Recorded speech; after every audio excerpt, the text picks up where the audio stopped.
That's nice. All right, I am calling the Wednesday, September 28th, 2022 Code Review Task Force meeting to order at 5:30 p.m. Erica, can you take roll? Sure. Sarah Albright. Absent. Tim Hall. Absent. Donna Jensen. Here. Golden. Andrew. Nancy Nystuen. Here. Steve Roush. Here. Joshua Walls. We do have 10 actually. That's what I'm saying. Okay, great. Okay. And Shelley Ward. Present. And then Michael Bryan. He's absent. Okay. All right. Thank you. Members of the public may attend in person or participate online at zoom.us/join. Meeting ID 854-6417-5488. Once you log into the meeting, please use the chat feature to tell the moderator if you wish to speak to an item. More information is available in the agenda packet and on the city's website. Now on to the agenda. First item of the meeting tonight is adoption of the agenda. City Clerk, does staff have any changes to the agenda? No. Do any task force members have changes? May I have a motion to adopt? All right, moved by Steve, seconded by Donna to adopt the agenda. All those in favor, please say aye and raise your hand. Aye. Motion carries. Item 2 is approval of the minutes from the August 31st meeting. Does staff have any changes to the minutes? Nothing from staff. Task force members, changes? All right. May I have a motion to approve the minutes? Moved by Shelley, can I have a second? Seconded by Donna. To approve the minutes, all those in favor, please say aye and raise your hand. Aye. Motion carries. Review outstanding items. City staff, are there any updates or outstanding items? Chair, I can tell you that we did bring the resellers ordinance to the city council on September 20th, and at that time, they had asked staff to go back and do some additional research to see if there was any unintended impacts to some of our current small business owners. Okay. So we'll conduct that research. We'll bring back anything that we find to this body before we bring it back to the city council. Okay. Okay? Thank you very much. No other items. That will take us to item 4, which is the final review and approval of Title III, Chapters 25, 26, and 27. Thank you for printing out the large packets tonight. So we should have everything in here. Do city attorneys or staff have any comments? All right. Do any task force members have further comments or questions? One question I had, I noticed that there was a map that is included, the zoning map. Could someone explain the transit-oriented development and how that, is that an area where sexually oriented businesses could be set up? Chair, I'd be more than happy to answer that. So in the packet to the Code Task Force was provided a map which highlights the areas where sexually oriented businesses are permitted by right or permitted with a conditional use permit approval. So the purple indicates the areas where a conditional use permit is required. So what that means is if someone was interested in having a sexually oriented business within that area, they would have to make an application that goes to the planning department and routed to our individual departments, police department, fire department, our it would be engineering, planning, building, a series of our individual departments within the city for comment. There is also a public hearing where it would be posted in the newspaper and within a distance requirement from the particular place of business where individuals would be notified of the proposed use. That then would go to the Planning Commission for a public hearing and then for council for final decision. So the particular area is transit-oriented development. That's in what we call our heart of the city area. So generally speaking, south of Highway 13, north of Burnsville Parkway. There's a couple of properties that are on the cusp that fall beneath Burnsville Parkway, and east of and west of I-35W. So again, they would have to go through a process, a public hearing process. Conditional use permits, you're not guaranteed by right. You have to show that there's a series of things that an applicant would have to show that they're not impacting things like traffic, noise, odor, and there's a whole list. And it would be up to ultimately the city council to decide if that would be approved or not using those guidelines. Any other questions at all? I'd be more than happy to answer. Steve? This might be a reminder question. I brought up the question about for these types of businesses requiring them like the liquor requirements, standalone business, And a 3/4 of a distance mile apart. Where did we end up with that? That is in the, I think that's Title 10, but that's in the section of the code that we won't review, but the planning commission did Will, review. okay, and they were going to, right? Yes. Is that where we left it? Yep. Okay. That's my understanding. Thanks. And there are already requirements today. It was my recollection from the meeting last month of a minimum number of feet between sexually oriented businesses. If I may interject, I don't believe there is a distance requirement for sexually oriented businesses currently in the zoning ordinance. That's something that the planning commission can review as part of their study when they review business, the business sections of the zoning code. Thank you for correcting me. All right. If there are no further comments or questions, may I have a motion to approve the final version before us? Moved by Shelley, looking for a second. Seconded by Donna. Any further debate? Seeing none, the motion is to approve Title 3, Chapters 25, 26, 27, as included in the packet tonight. All those in favor, please say aye and raise your hand. Aye. Aye. Motion carries. That takes us to item 5, questions and comments from the task force. That is included, it starts on page 37 of your packet. Do city attorneys or staff have anything to add? Okay. Do any task force members have further comments?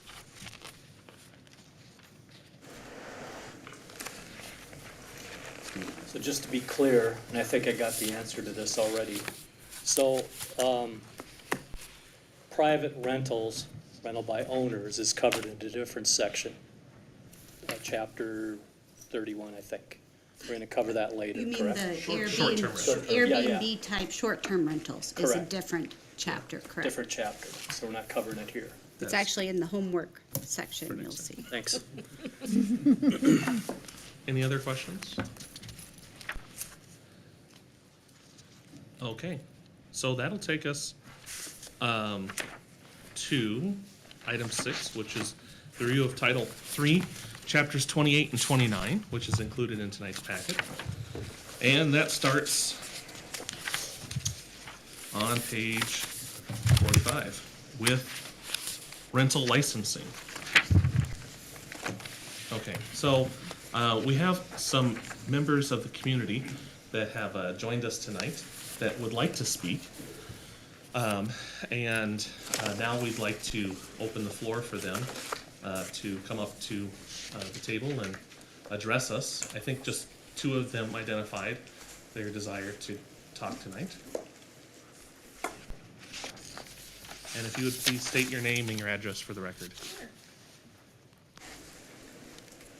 Belinda Cordina. My husband and I own a property on Oakland Drive, not far from here. We reside in Egan as our primary residence. I guess just a little bit of story. So we've got into the rental business as 6 years ago, and the first property was Oakland Drive. So that was our first property. We have 2 other properties in Egan and not in Burnsville.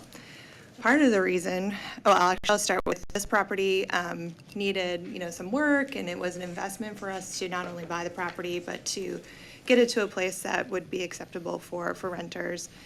And also in the 6 years that we've had this property, whenever we have had turnover, we have had over 30 to 50 people inquiring about the property, and usually a family or that is qualified within 24 hours. So the need for rentals is there. In fact, there's usually, in our last turnover, we had actually a bidding war of that people were so desperate for housing in the area. So the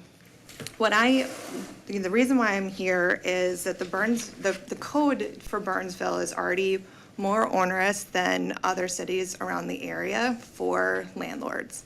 And what I'm seeing is that there was additions that is being proposed that would make it even more onerous. So things like needing not only the property licensed, but the manager licensed as well.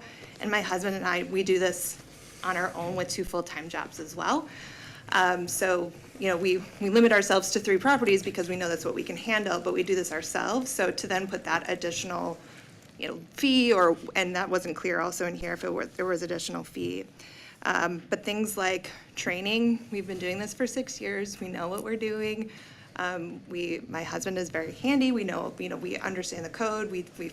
The inspections have gone very well through the city. So the training is onerous. Having a displacement plan that's required to be on file, another task that is onerous to the landlord. So as you're reviewing the notes, that's, I guess, I implore you to think about the additions that you're proposing and the implications on the landlords and the ability for people to invest in Burnsville. Thank you very much.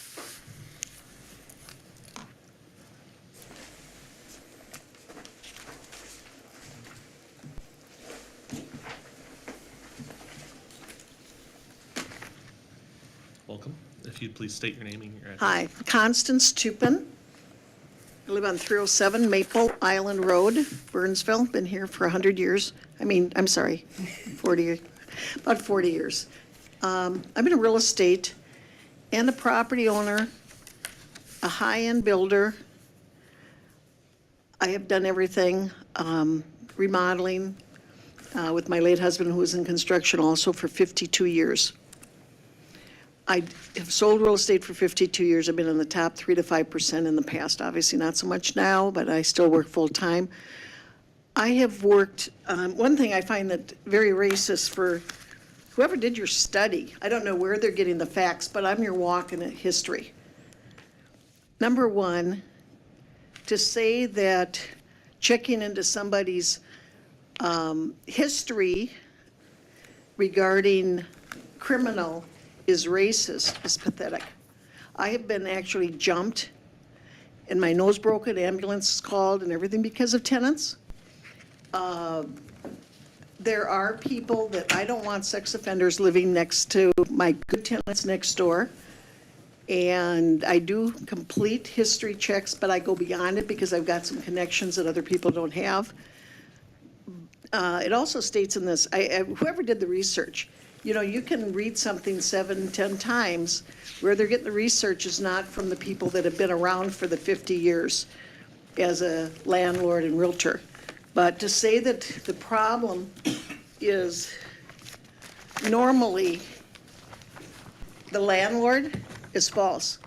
My properties, I put anywhere from $5,000 to $15,000 or more, if you don't count my labor, into remodeling.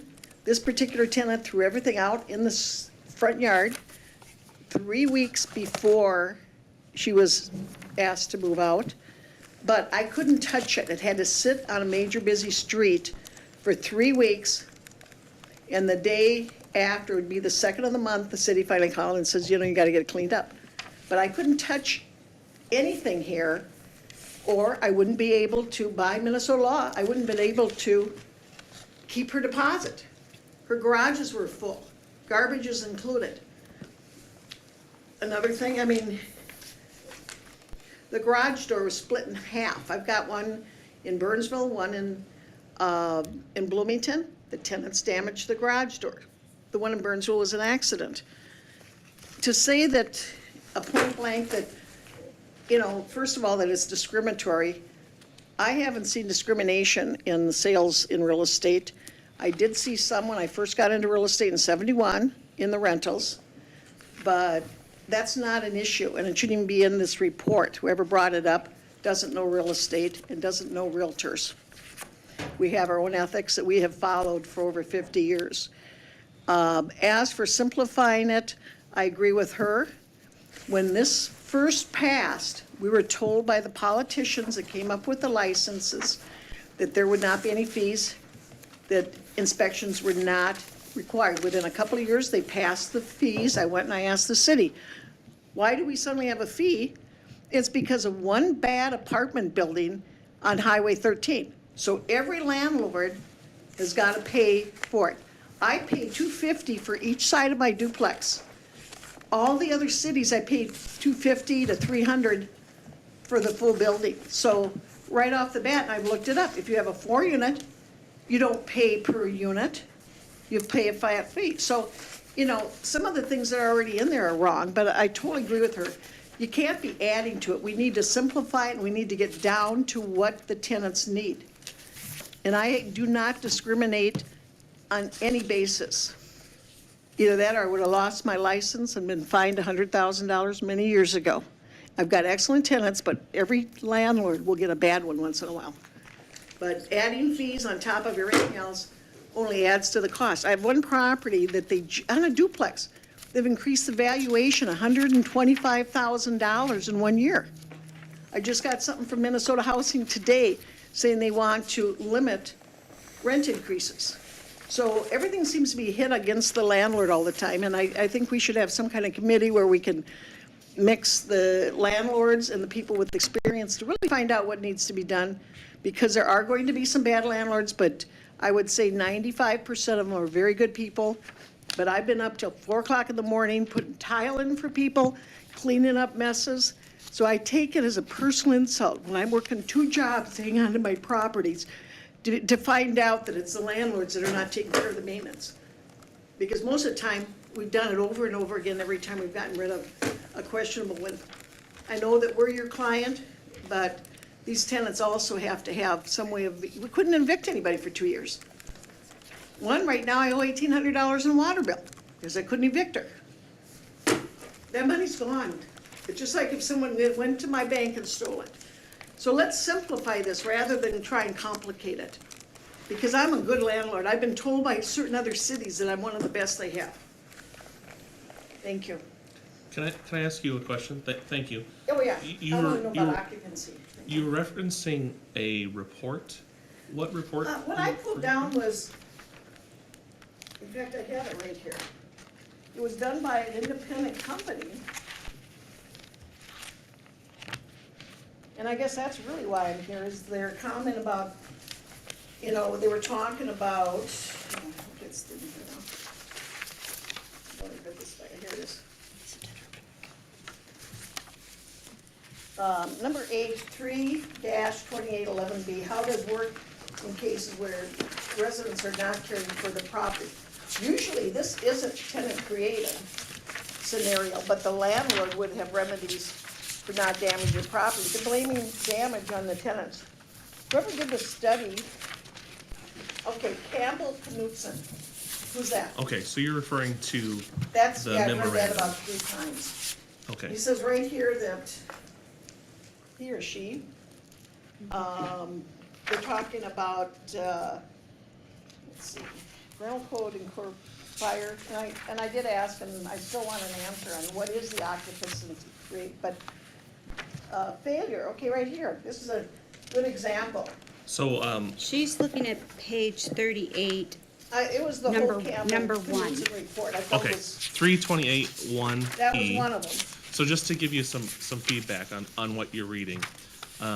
So the committee, so we're all, private citizens, we read through the code and we ask questions, and then Campbell Knudsen Joel is an attorney with them, and they answer our questions that we've had about the city code, where we don't understand what something means.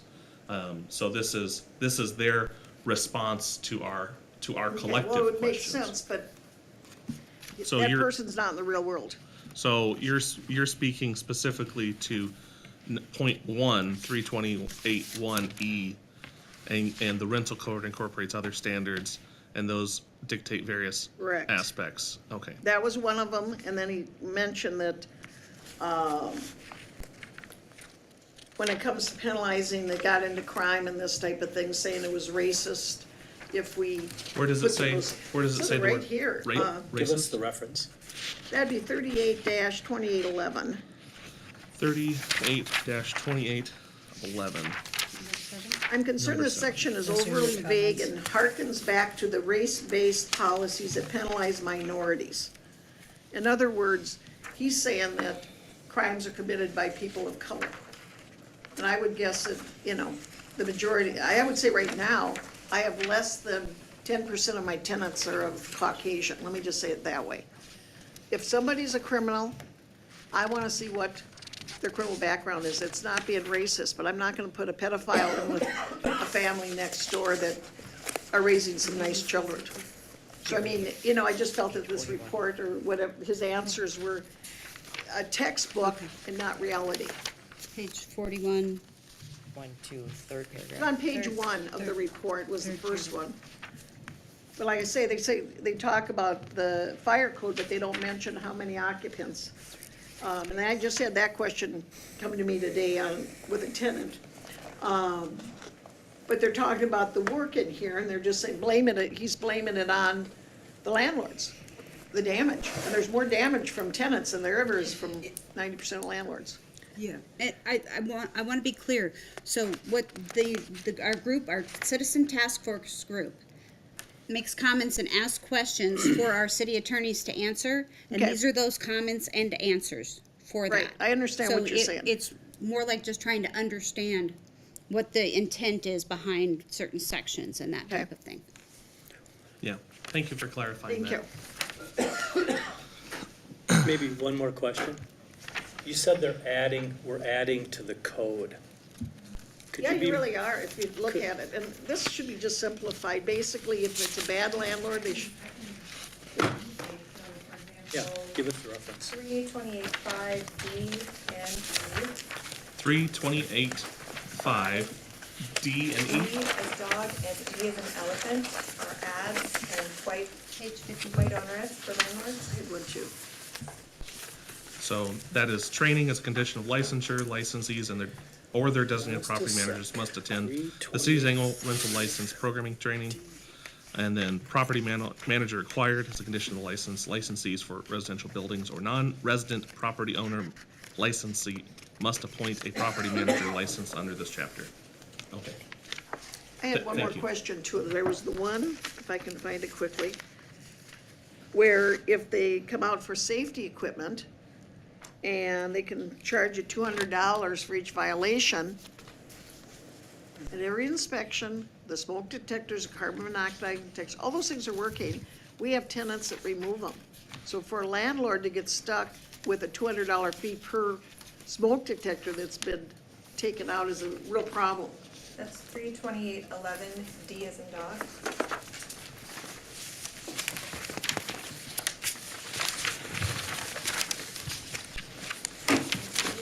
Thank you. So I think, trying to understand both of your points.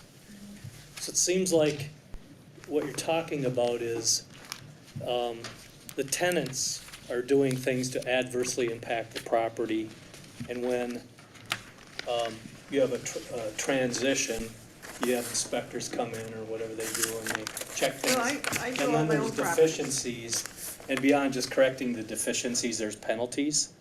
That's what it says here, they couldn't charge up to $200 per penalty. Yeah. And I had a fire at my duplex on Wentworth. And to be honest with you,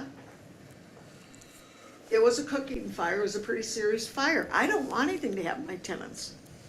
I have smoke detectors, I have carbon monoxide detectors, I do everything right. Now, the other issue too, is many of them in the older buildings are battery operated, So my tenants are required to put new batteries in.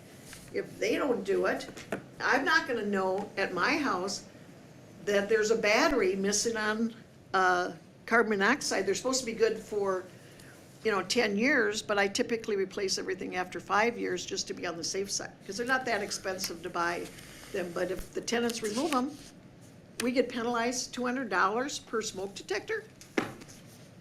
Yes. BJ Johnson, Fire Chief, sorry, I was a couple minutes late. Just speaking to a couple of those, the property manager, the 328-5 is if it's non-resident property owner. So if they appoint a manager, so if you're not self-managing the properties, then you'd be subject to the training requirements and things like that. So it's not, my understanding is it's not subject to you're managing your own properties, you own it, right? So if you, Correct. if you delegate that to a company, then you'd be subject to those requirements. The one that was spoke to before, like the plan for if people were evacuated out of a building, that's targeted more towards multifamily. And again, if you have a property manager, not an owner managing the property. And that life safety stuff, again, primarily targeted at multifamily. But when we come out, those inspections are not unknown, right? So you're sent out when an inspector schedules an inspection, that a pre-inspection list, that all those things are supposed to be done. So the challenge becomes when that list is there, we're coming out Tuesday at 1, and then we show up and life safety equipment isn't there. These aren't like surprise inspections, these are like. Well, they're scheduled. I agree with you on that. Right. So, and they're supposed to be, as part of that, you're supposed to do a pre-inspection. I inspect in between every tenant, because I go in there and I repaint and I fix everything, so it's pretty hard to miss, if there's and we go through every room, bedroom's got smoke detectors, which, as a realtor, I know that's law, but yet, Right. actually, in a different city, they told me I didn't need them in the bedroom, so that really blew my mind, but That's interesting, yeah. So I guess that was one of my, wasn't clear of. So the way I read it was you need to have, what the new requirement is that every property needs to declare a property manager, and that needs to have a license. And so that was probably my biggest concern of additions to the code, is that we not only, we're both owner and property manager, and so now we're getting hit twice. It's not meant to be that. Correct, it's only meant to be non-owner managers. So if you use a company, that would be Okay. licensing them. And I don't know when the appropriate time is, but I have plenty of data and experience with some challenges we're currently having in our city and have had in the past that has brought us to these recommendations, so. What section talks about the owner versus the manager? Let's look at that language perhaps. Well, if I'm reading this correctly, it says, What section, what are you on? is it this is the 328-5D one, correct? E. 328. Well, Well, is D and E the ones that are under consideration, that are considered yeah. additions? Yep, page 51. So if you read the very first one, D, as a condition of licensure, or their designated property manager, that doesn't say if you're one or the other. It means that you either send your manager or you show up for that training, is the way that I read that. So I'd say we need to look at clarifying that language for that. Yeah, if that could be clarified, that if you are the property owner as well as the manager, and that you do not need to do these requirements, that would be I will leave you alone. My other concern with this would be that it's annual. If you own a property for 20 years, do things really change in a 365-day cycle that I have to come back and do this again? Or is there more of like an online refresher course, and then it could be a 5-year kind of a training thing? Or when the manager changes. I'll address that one real quick. Sure. First off, there's been a shift in a lot of our rental ownership. I mean, we're starting to see more corporate entities be involved who buy up multiple I see it on my homes. block, yeah. So the climate has changed. And that's been part of our frustration too, or need, I guess, is that we don't have people in charge and in contact. So who are these out-of-state LLCs that own the houses? Who are they sending them to do this training then? Somebody locally then do it, or how do they do that? Exactly. That's. They why hire a we're- property management company to come and be the representative, basically, is what they do. We want somebody who knows the area, knows what the local rules are, know what the laws are, know how we interact. And that's one way to address this. What was the other part of the question? Well, I'd like to address that. As a licensed realtor, you cannot do property management in the state of Minnesota unless you are a licensed realtor. So they should be having the training, and there might be addendums in there to address what type of training, but you're not supposed to be handling other people's rentals, sales, or anything unless you're licensed here. So that, to me, I think that's something you should consider, is the property management companies need to have qualified licensed agents or whatever. Well, that's kind of what we're looking at in some respects. Only you're phrasing it differently, but by law, You're they should phrasing it be differently. licensed realtors. Most property management companies do have the right. realtors inside their system as required for managing the properties. They have to be brokers, though. They also have those as well. I work for one. Right, but the good ones do. They follow the Right. law. Right. And there are some bad companies out there. Yeah, I mean, I guess my comment too of, as an individual owner, not a corporate owner, like, yeah, make it easier for us, right? Like, that's great, like, because we want to invest in more properties, but it is hard to get properties because you're going against, corporations. So being clear that residents and investing in our local communities would be very beneficial. One other suggestion that I ran into, I just traded one of my properties from Minneapolis to get out of there because of the rent control and crime issues, because I got beat up in front of my building and it was in a good area. But what Minneapolis has is like a 3-tier system, with their licenses. And the good landlords get to be on tier 1, and then there's tier 2 and tier 3. What basically that is if there's too many complaints against somebody and they're not doing the maintenance, we could have a tiered system that would be much more fair. I'd rather see, if I had a rental next door, I'd rather see a young couple like this taking care of it than I would want a corporation taking care of it. Because selling enough rental properties to clients over the years, they're the ones that really take good care of their properties, or the owner-managed properties. Thank you. Appreciate both of your attendance. and Thank you, guys, and have a good day. Your comments. Sorry I sound you. crabby sometimes. You live it. It comes with age. All right. So we will definitely be further engaging in that dialogue. So as has been our practice, we kind of take a page by page review through the chapter. So we'll start with page 46. And we just call out specific things that are in comments that may not have been resolved.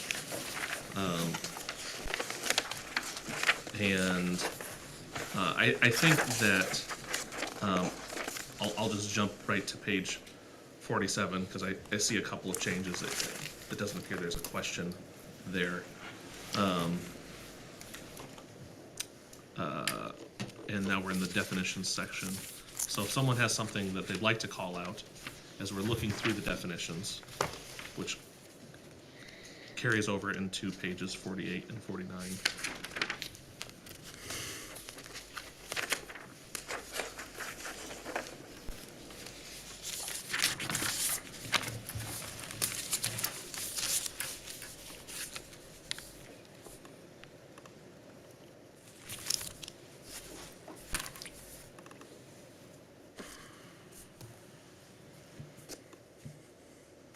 Do we, oh, sorry.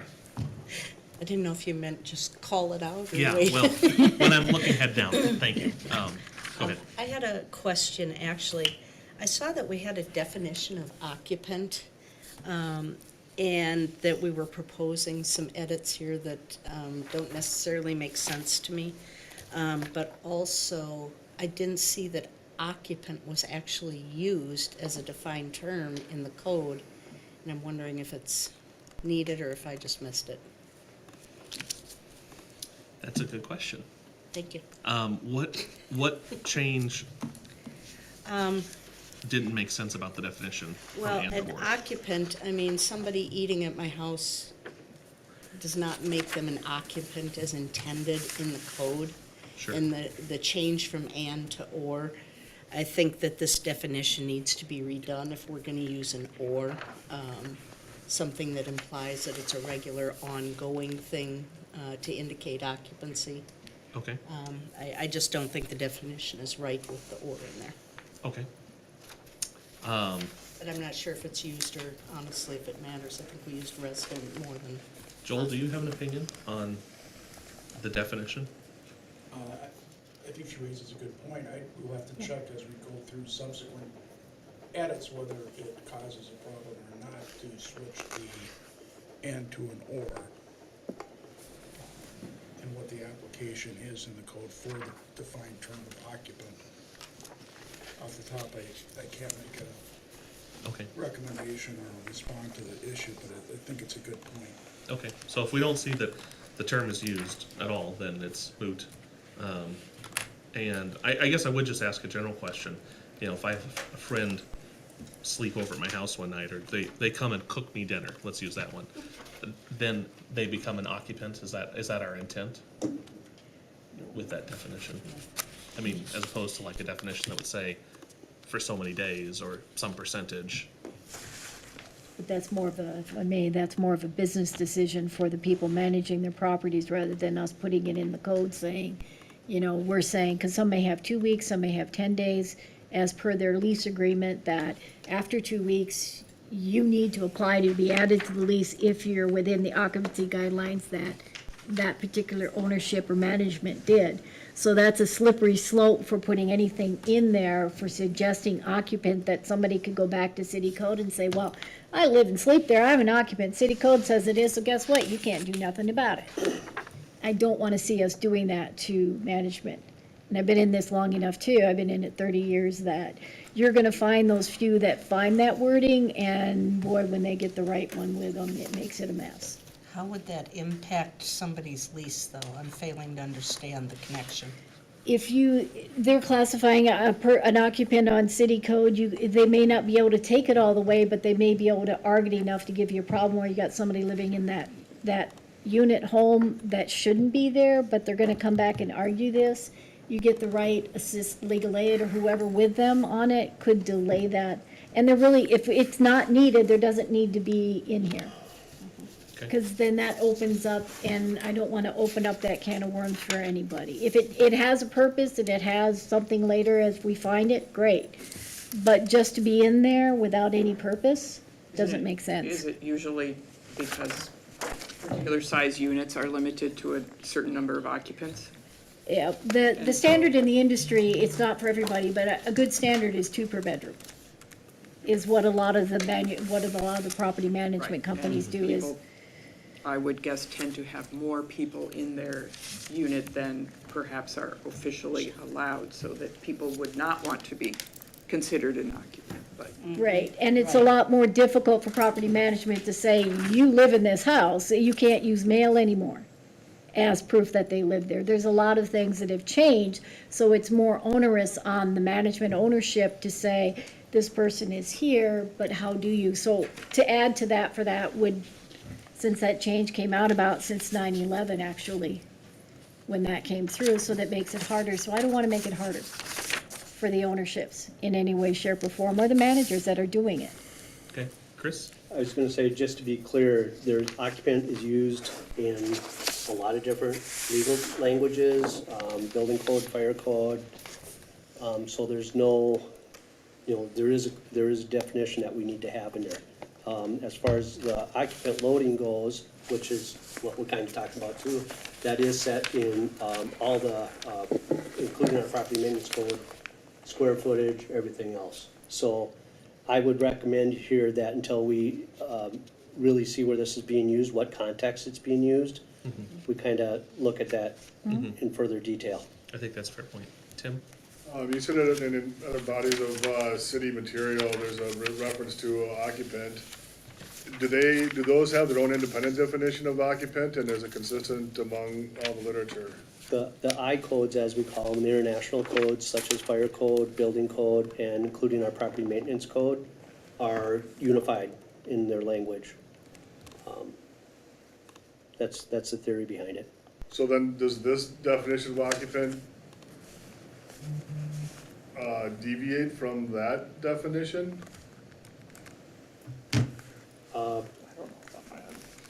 And the reason that this one is in this section would be if it's used elsewhere in this ordinance.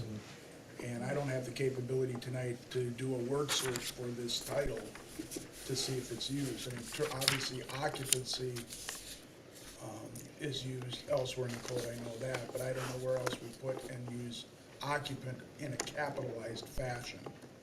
Gotcha. Same with tenant is different, and Chris has got many anecdotes of people saying, our code here defines tenant as someone who occupies a unit for rent.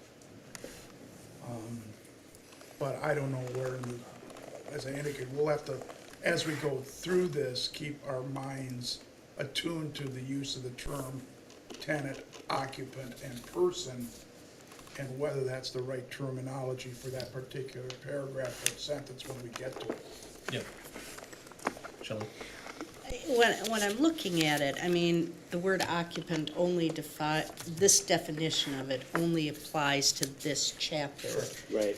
And the question, I guess, would be whether we need a separate definition for a particular reason. I'm guessing they did initially because occupant in terms of housing is a little different than a restaurant or something else. So if it's not used, I would propose we take it out. But if it is used and needed, then that we define it properly. Okay. Well, I think we'll take it on a case-by-case basis. Any other comments on definitions before we move to 328.4 on page 50? Michelle? I am finding some other uses of the word occupant in this section. Okay.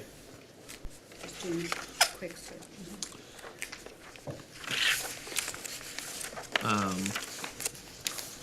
So looking at the rental license required, all of section 328.4. There was a comment about the task force should consider a restriction on PO boxes. I believe that was Chris that made that. Yeah.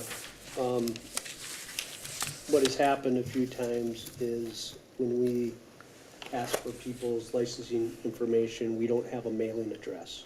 We get a PO box. And while everybody may say that may be valid, but if we have a problem when we have to send them a notice or a legal notice, that mailbox ends up being closed.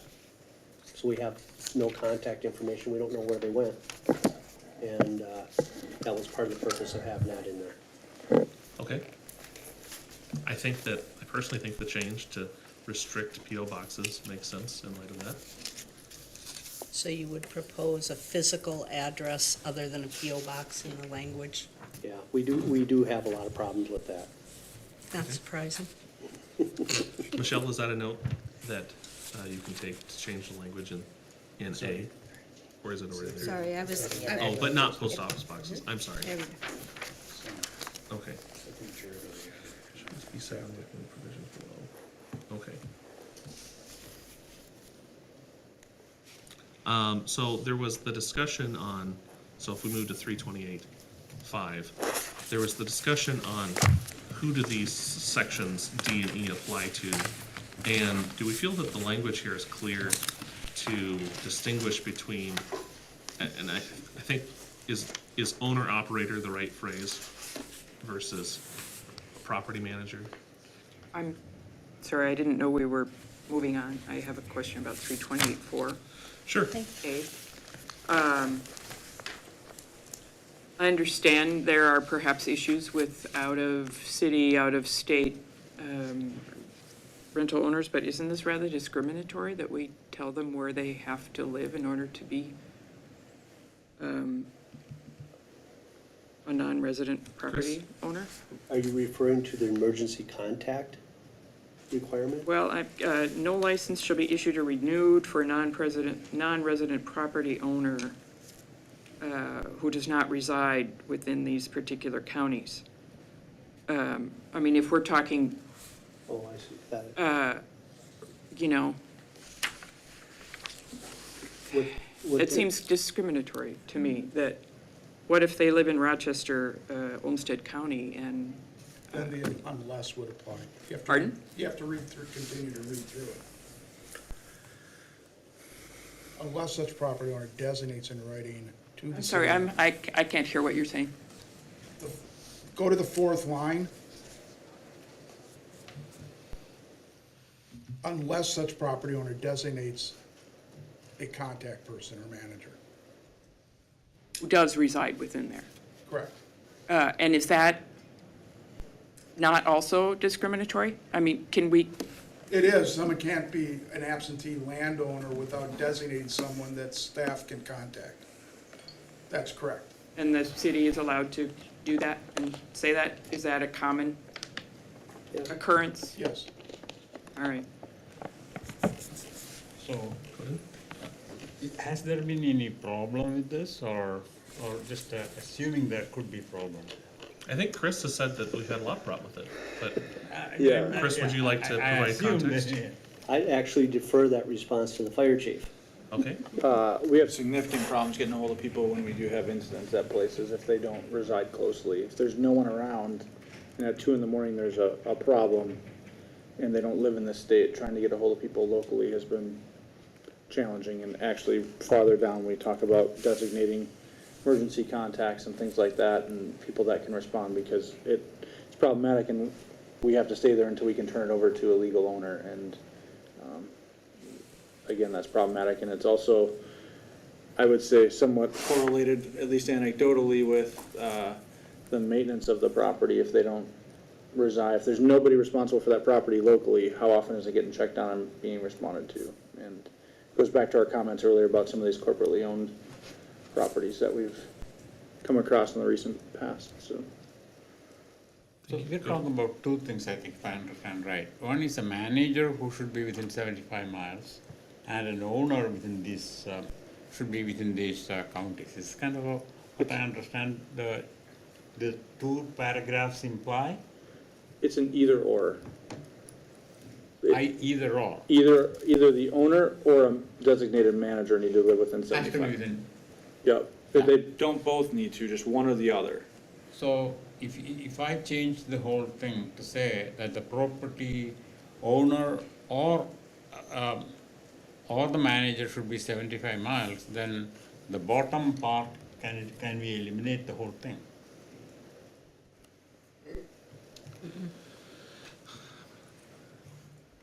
What am I gaining by that, from- Clarity, Yeah.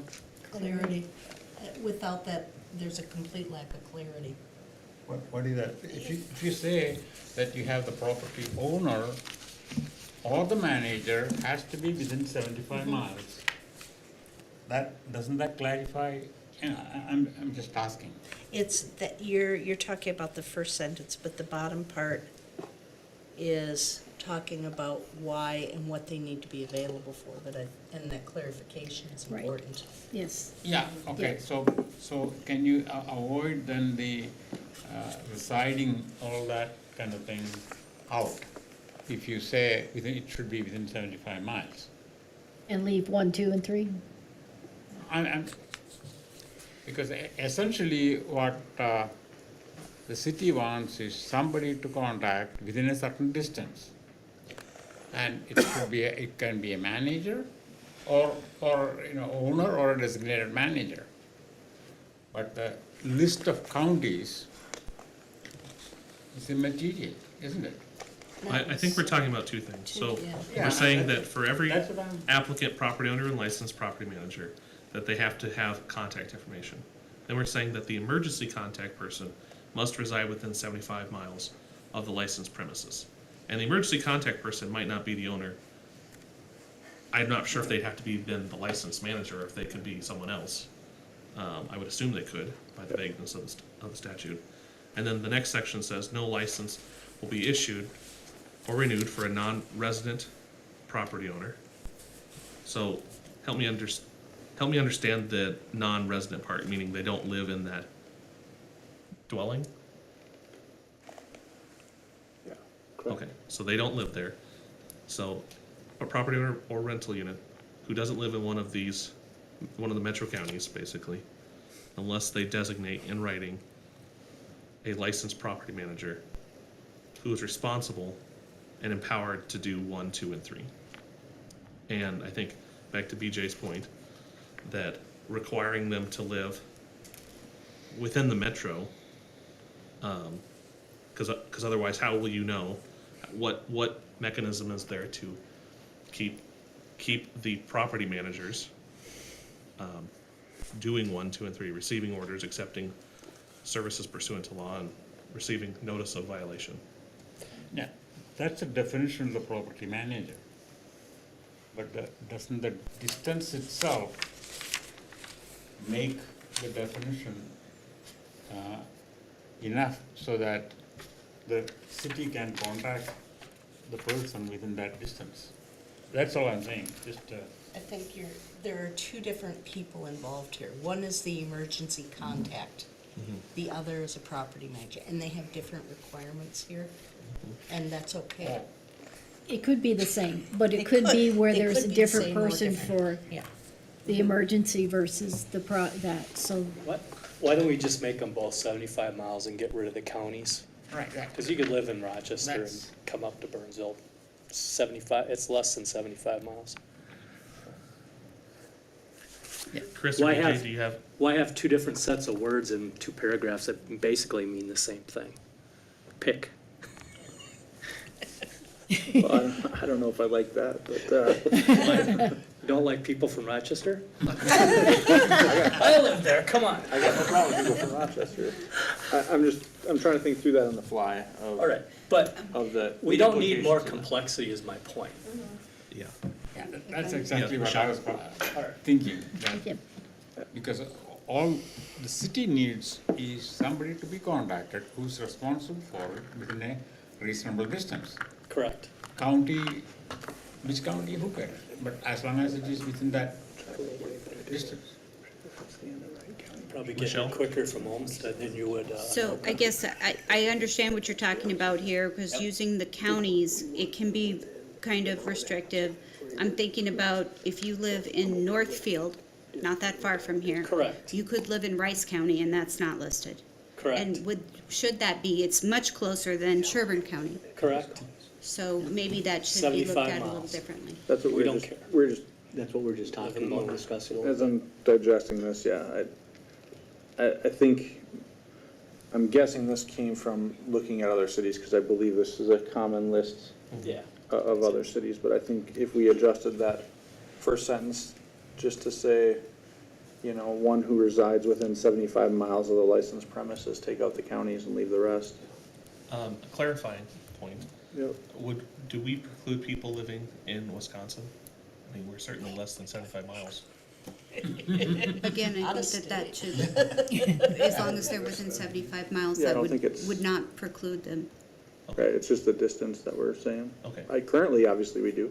Right, I think we actually have some that are in Wisconsin right now. okay.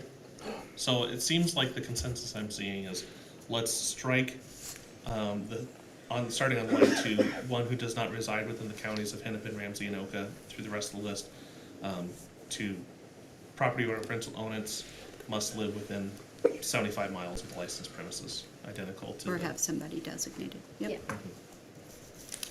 Okay, Yep. In the very end of this paragraph, I see BJ questioned whether or not it should be 10 days or 7 days. I see that. If the rest of the code is saying 7 days repeatedly,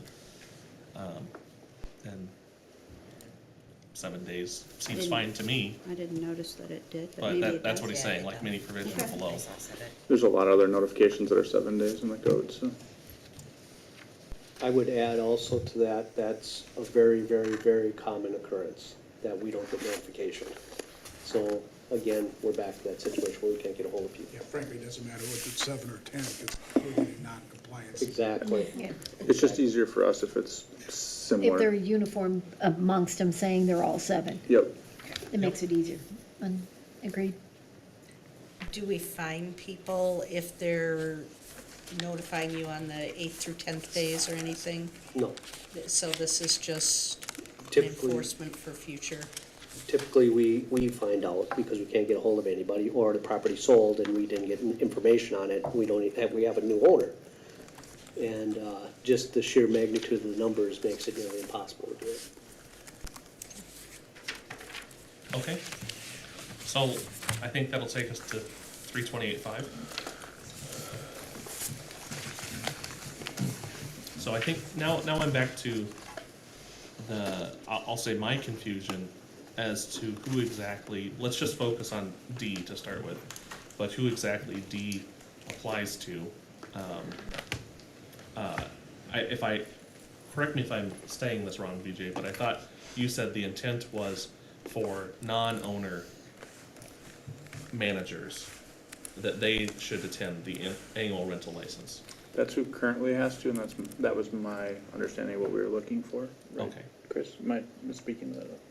Yeah, that's essentially correct. Of course, we'd always recommend that those who haven't perhaps gone to it should attend. But would you agree that the way this is written right now is that all licensees, if you are the owner operator, you don't have an exemption to this as it's currently written? Right, and we need to change that. I'd say let them rewrite it and come back with the new language that clarifies that distinction, rather than continually debating it. Give it to them to rewrite so that we can come back and say, okay, that makes sense now. Okay, I support that. Do other people support that addition, that substitution?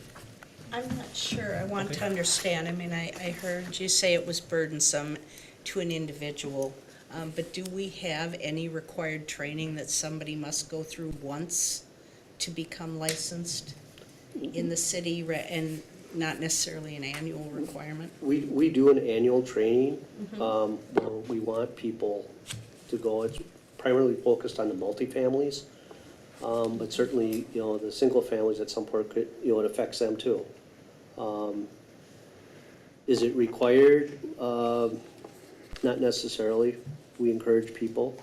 We want them to know what's going on, and this is maybe strengthening that a little bit, so we have people that, when something happens, or we have a code change, for example, like smoke alarms in the bedrooms, they're aware that that's a requirement. We present that once a year. Rental folks, the code folks, the fire department, and the police department all present things that we want people to know and understand. And we're gonna try to find an electronic option so that people don't always have to come. There you go. That's Here. my What I was- question next. That Yeah. was my next question is when we say training, like, what is training? Is it 5 to 7 on a Tuesday night, or is it I gotta come in 8 to 4 on Saturday and Sunday and give up a weekend? What exactly is the training? It's usually- And then is it a base curriculum that continues throughout time, or does it change year by year? I'm just trying to figure out where the value of this annual prospect is. Well, I think we need to give out the information and people need to be trained and know what they're doing. I don't think that just sitting through repetition is actually good either.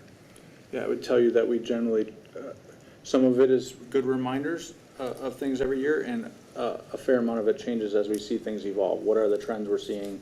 What is new information we have? So, How long is the training? 2 hours. 2 hours. Okay. and yeah, it's the idea to give additional information.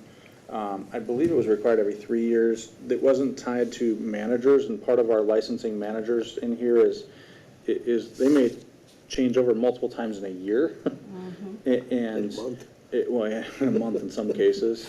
And part of our problem is if we only require it every 3 years, some of these people never get it, right?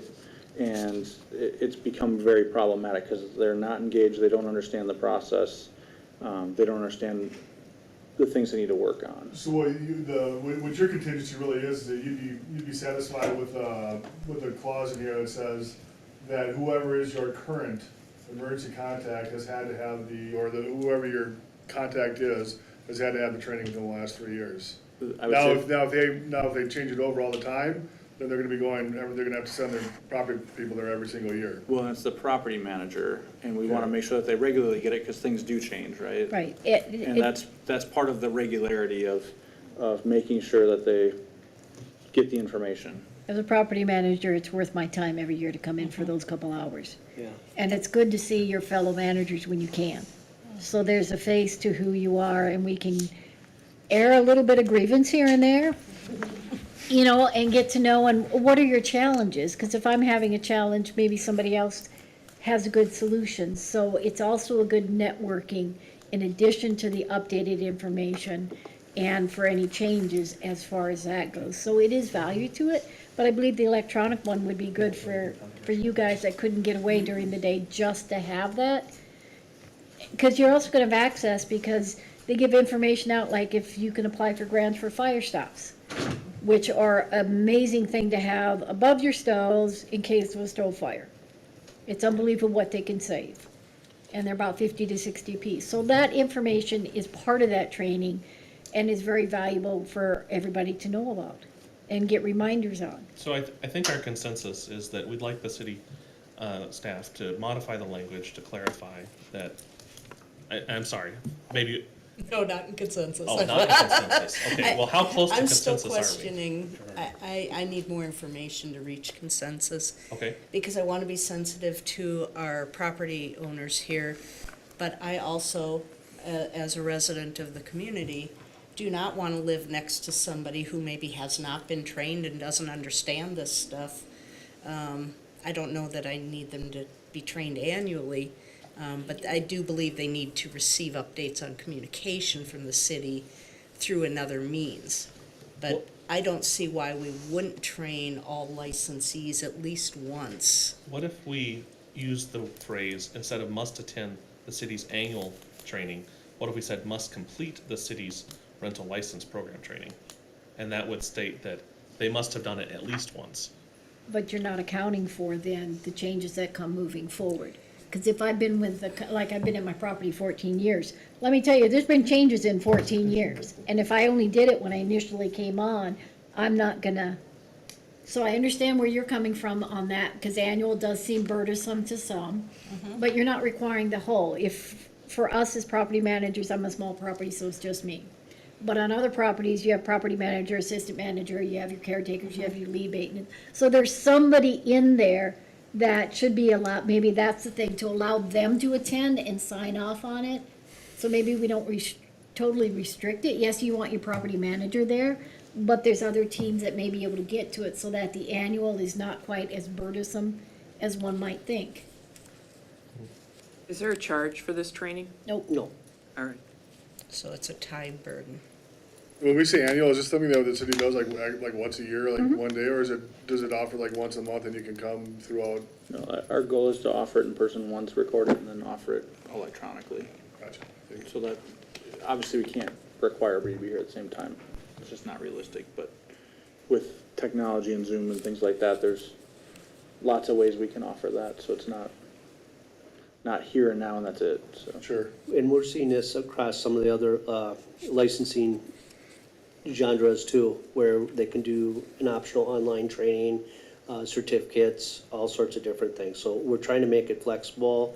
You get up in the middle of the night and you want to do your training, you can do it. We're trying to develop some of those at the same time.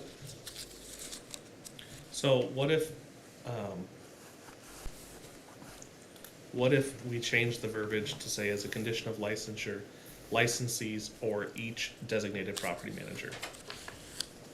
Which would denote, which I think would resolve that as the property managers change and a new one is appointed, that they are required to complete the training. I think that that's reasonable. The annual requirement is, I would say, the annual training program.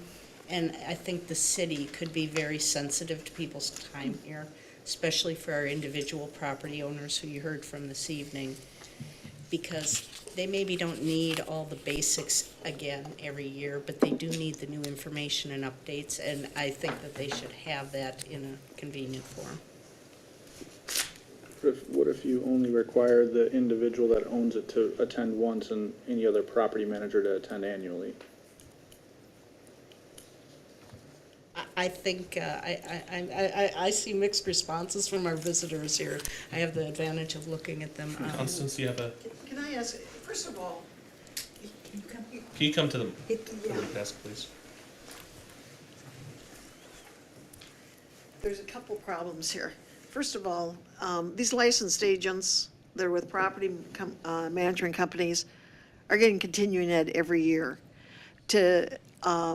I know working with plumbers, electricians and stuff like that, where they gotta get a different license in different cities, not electricians, but when you have a requirement once a year to go to Burnsville, and then I gotta go to Richfield, then there's the Minneapolis one, I think that is an unfair advantage. It's tough for these property managers. They're already going through all the continuing ed training, and I'm not gonna become one because, I wouldn't do it. But to require them to come in once a year is, to me, getting ridiculous with somebody else's time.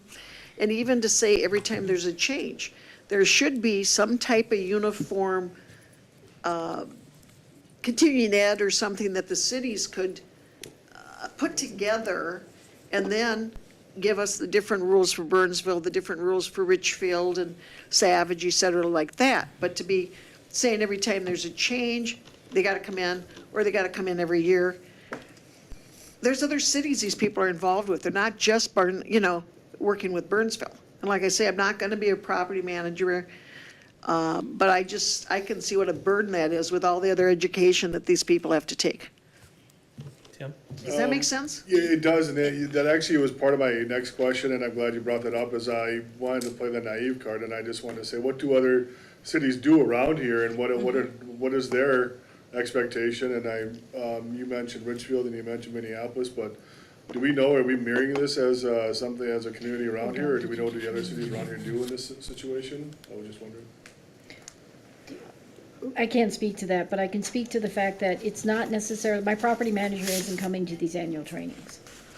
It is myself and my other managers on site. I'm a property manager, there's community managers, but the persons that are on that site managing it, somebody from there is the one coming. Occasionally, the property manager from a corporate office might come, but as far as for here, it's typically been the persons that are staffed at the site that are coming to this training on that But part. that's talking about large apartment complexes, but even at that, I think it's very repetitive.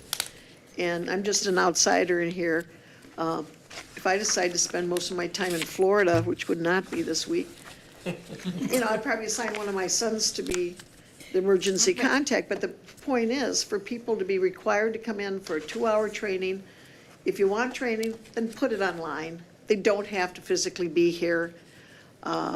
If they have to take a test or something like that from there, that's fine. But physically to go to Burnsville, no offense, but there are other jobs they have. I And think they need to be that's been educated. addressed. I think that was what they said they were That's one of the working on. goals. Right. So I think But you're. online, I don't have a problem with that, Yeah. because I can do that at midnight.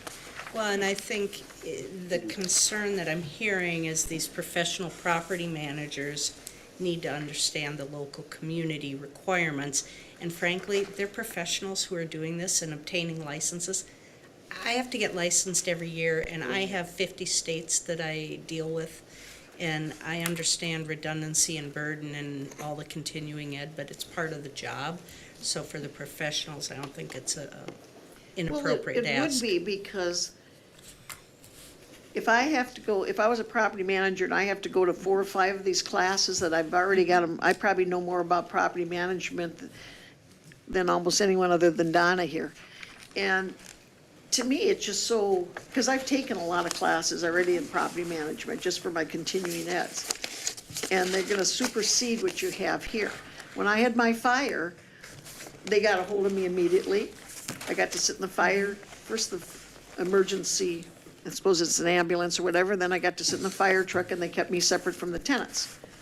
I had no clue that they were turning the property over to me until you just said that, that you had to have a person on site to turn it over to. I just happened to be called and I showed up. So to me, that's an interesting fact that fire was probably 6-7 years ago now. But anyone knows that you've got to be, someone should be called in case of emergency. And there's some just basic rules. I could see it being done online, and there's no reason to physically make people come here. We don't need a social hour, we get enough social hours. I don't think that's required by That statute. isn't a It's not going to requirement. be The physically physical, But it required. should- Yeah, there's gonna be, it sounds like one. Differentiating to Yeah. owner managed versus the property company managed between that.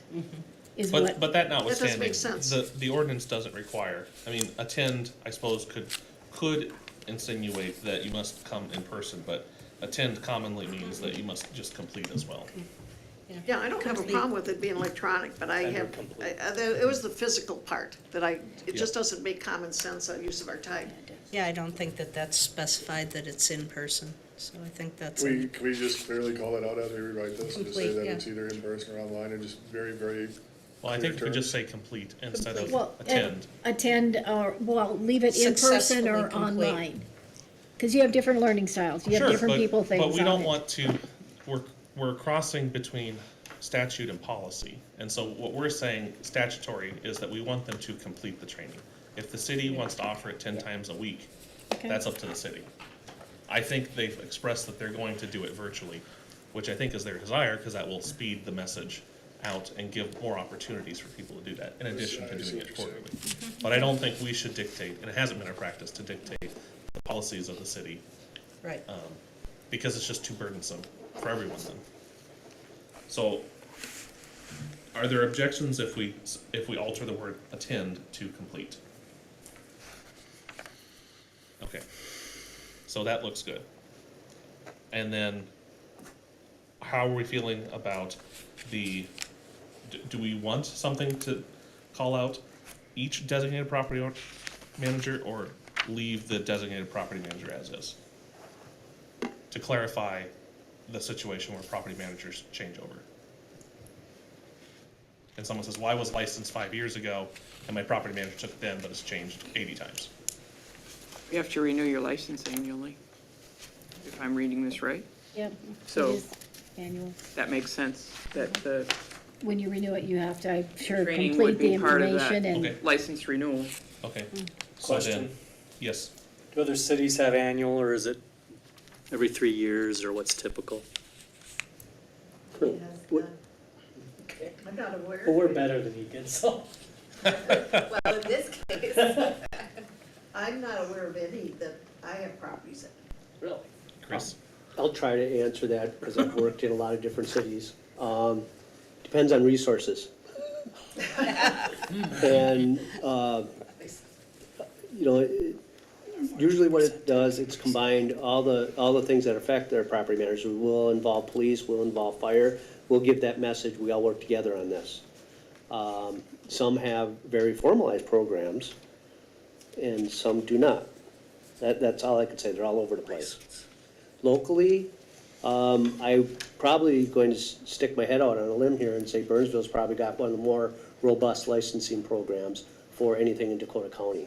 But this is not uncommon in Minneapolis, some of the northwest suburbs. That's not the question. I'm looking at item C. The license shall be issued for 1 year. Should we make it 2, 3? Other cities don't have any, you know. No, I'm pretty sure I the thought we were ones, talking about the training. That's If right. that was too, annual.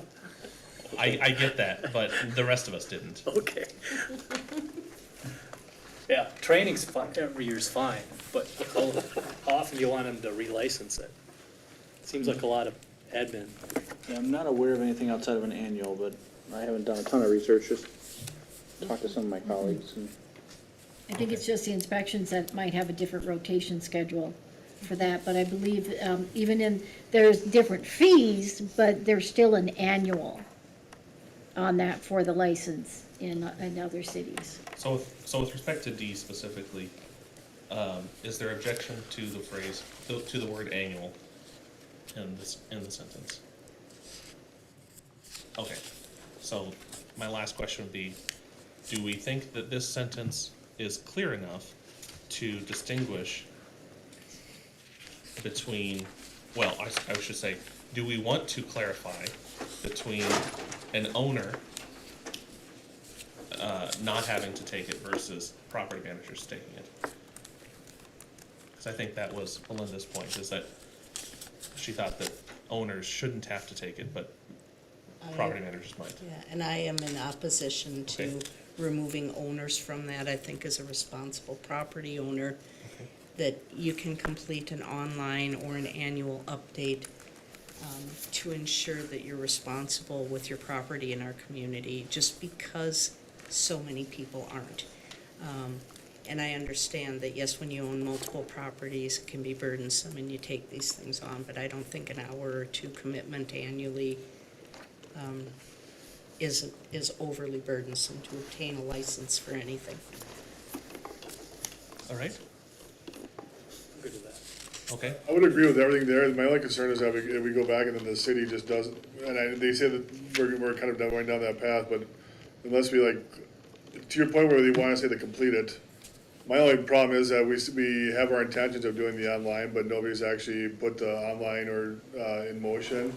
Is the online going to be available? Is it actually budgeted? Where are we at with an online training? And I just don't want to have that be 3 years down the road where now all of a sudden we leave here with this intention of this online training being available, and it's not really actually available in real life.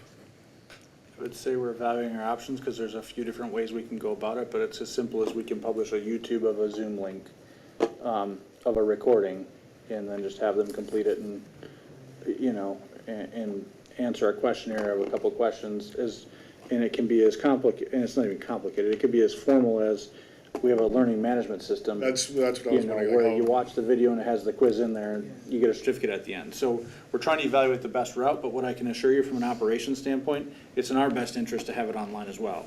Correct. So Absolutely. we are not gonna Wow, offer yes. this 10 times. So whether you put it in the code or not, it's gonna be available one Right. format or the other. I appreciate that reassurance, because sometimes things with best intentions, sometimes things do get lost in the paper stack, so. Yeah, I can tell you that one way or the other, it will be available that way. BJ's Facebook, stay tuned. Right, yeah. All right, Good luck finding it. okay. Do we feel resolved on D? I'm sure hoping so. Okay, that takes us to E, property manager part. Yes, go ahead. One question, so this training, if somebody gets a training and license 1 year, to renew the next year, you have to have training only on the things which has changed or the whole thing again? I think it's the whole thing. You just take the whole thing. All 2 hours? Yeah, I'm just trying to understand Yeah, that. yep. No problem. Is that correct? Requiring 2 hours once a year.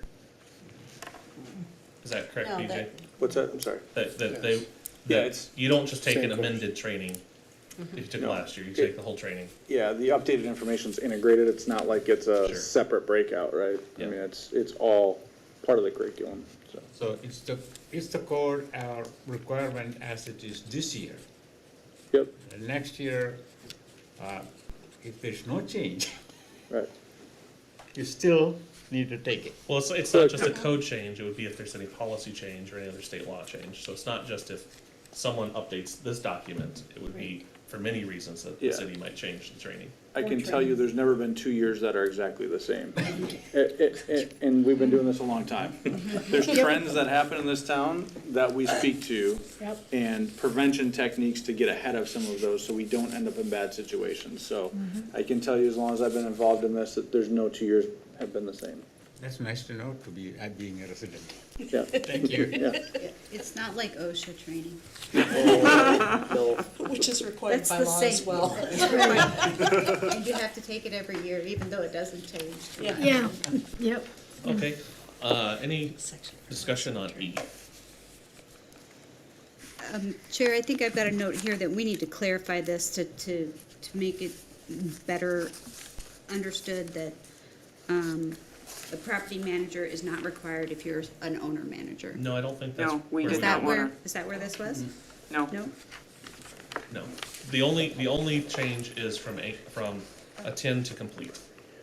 Okay. Thank you for clarifying. Anything on E? That was what I think was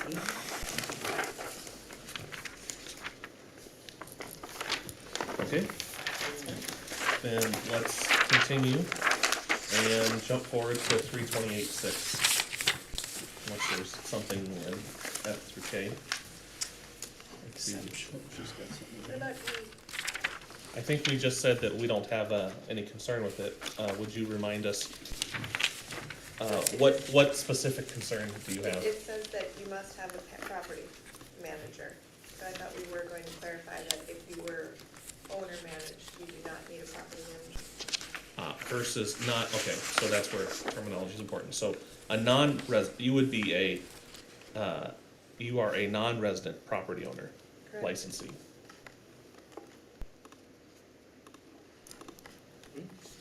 You live So- within 75 miles. But I don't live in the property. Non-resident means I don't live Non-resident on means the not in the property. property, so that does not live within, maybe we need to add the clarification. I understand the problem with the language that she's Yeah. pointing out. Yep. That's what I was, Okay, so can we leave that? I've got a note here that we're gonna clarify that. Okay, so, and the intent, just to restate, is that if you are a non-resident property owner and you're not going through property managers, that you don't have to appoint a property manager. And just note, it's probably 3 or 4 times that it now references that same language throughout the document, so just do a. The non-resident property Yes, so owner. for example, in the last paragraph of 328.4 also indicates that, and I believe it's also in the other page. So perhaps something like non-resident, non-owner managed.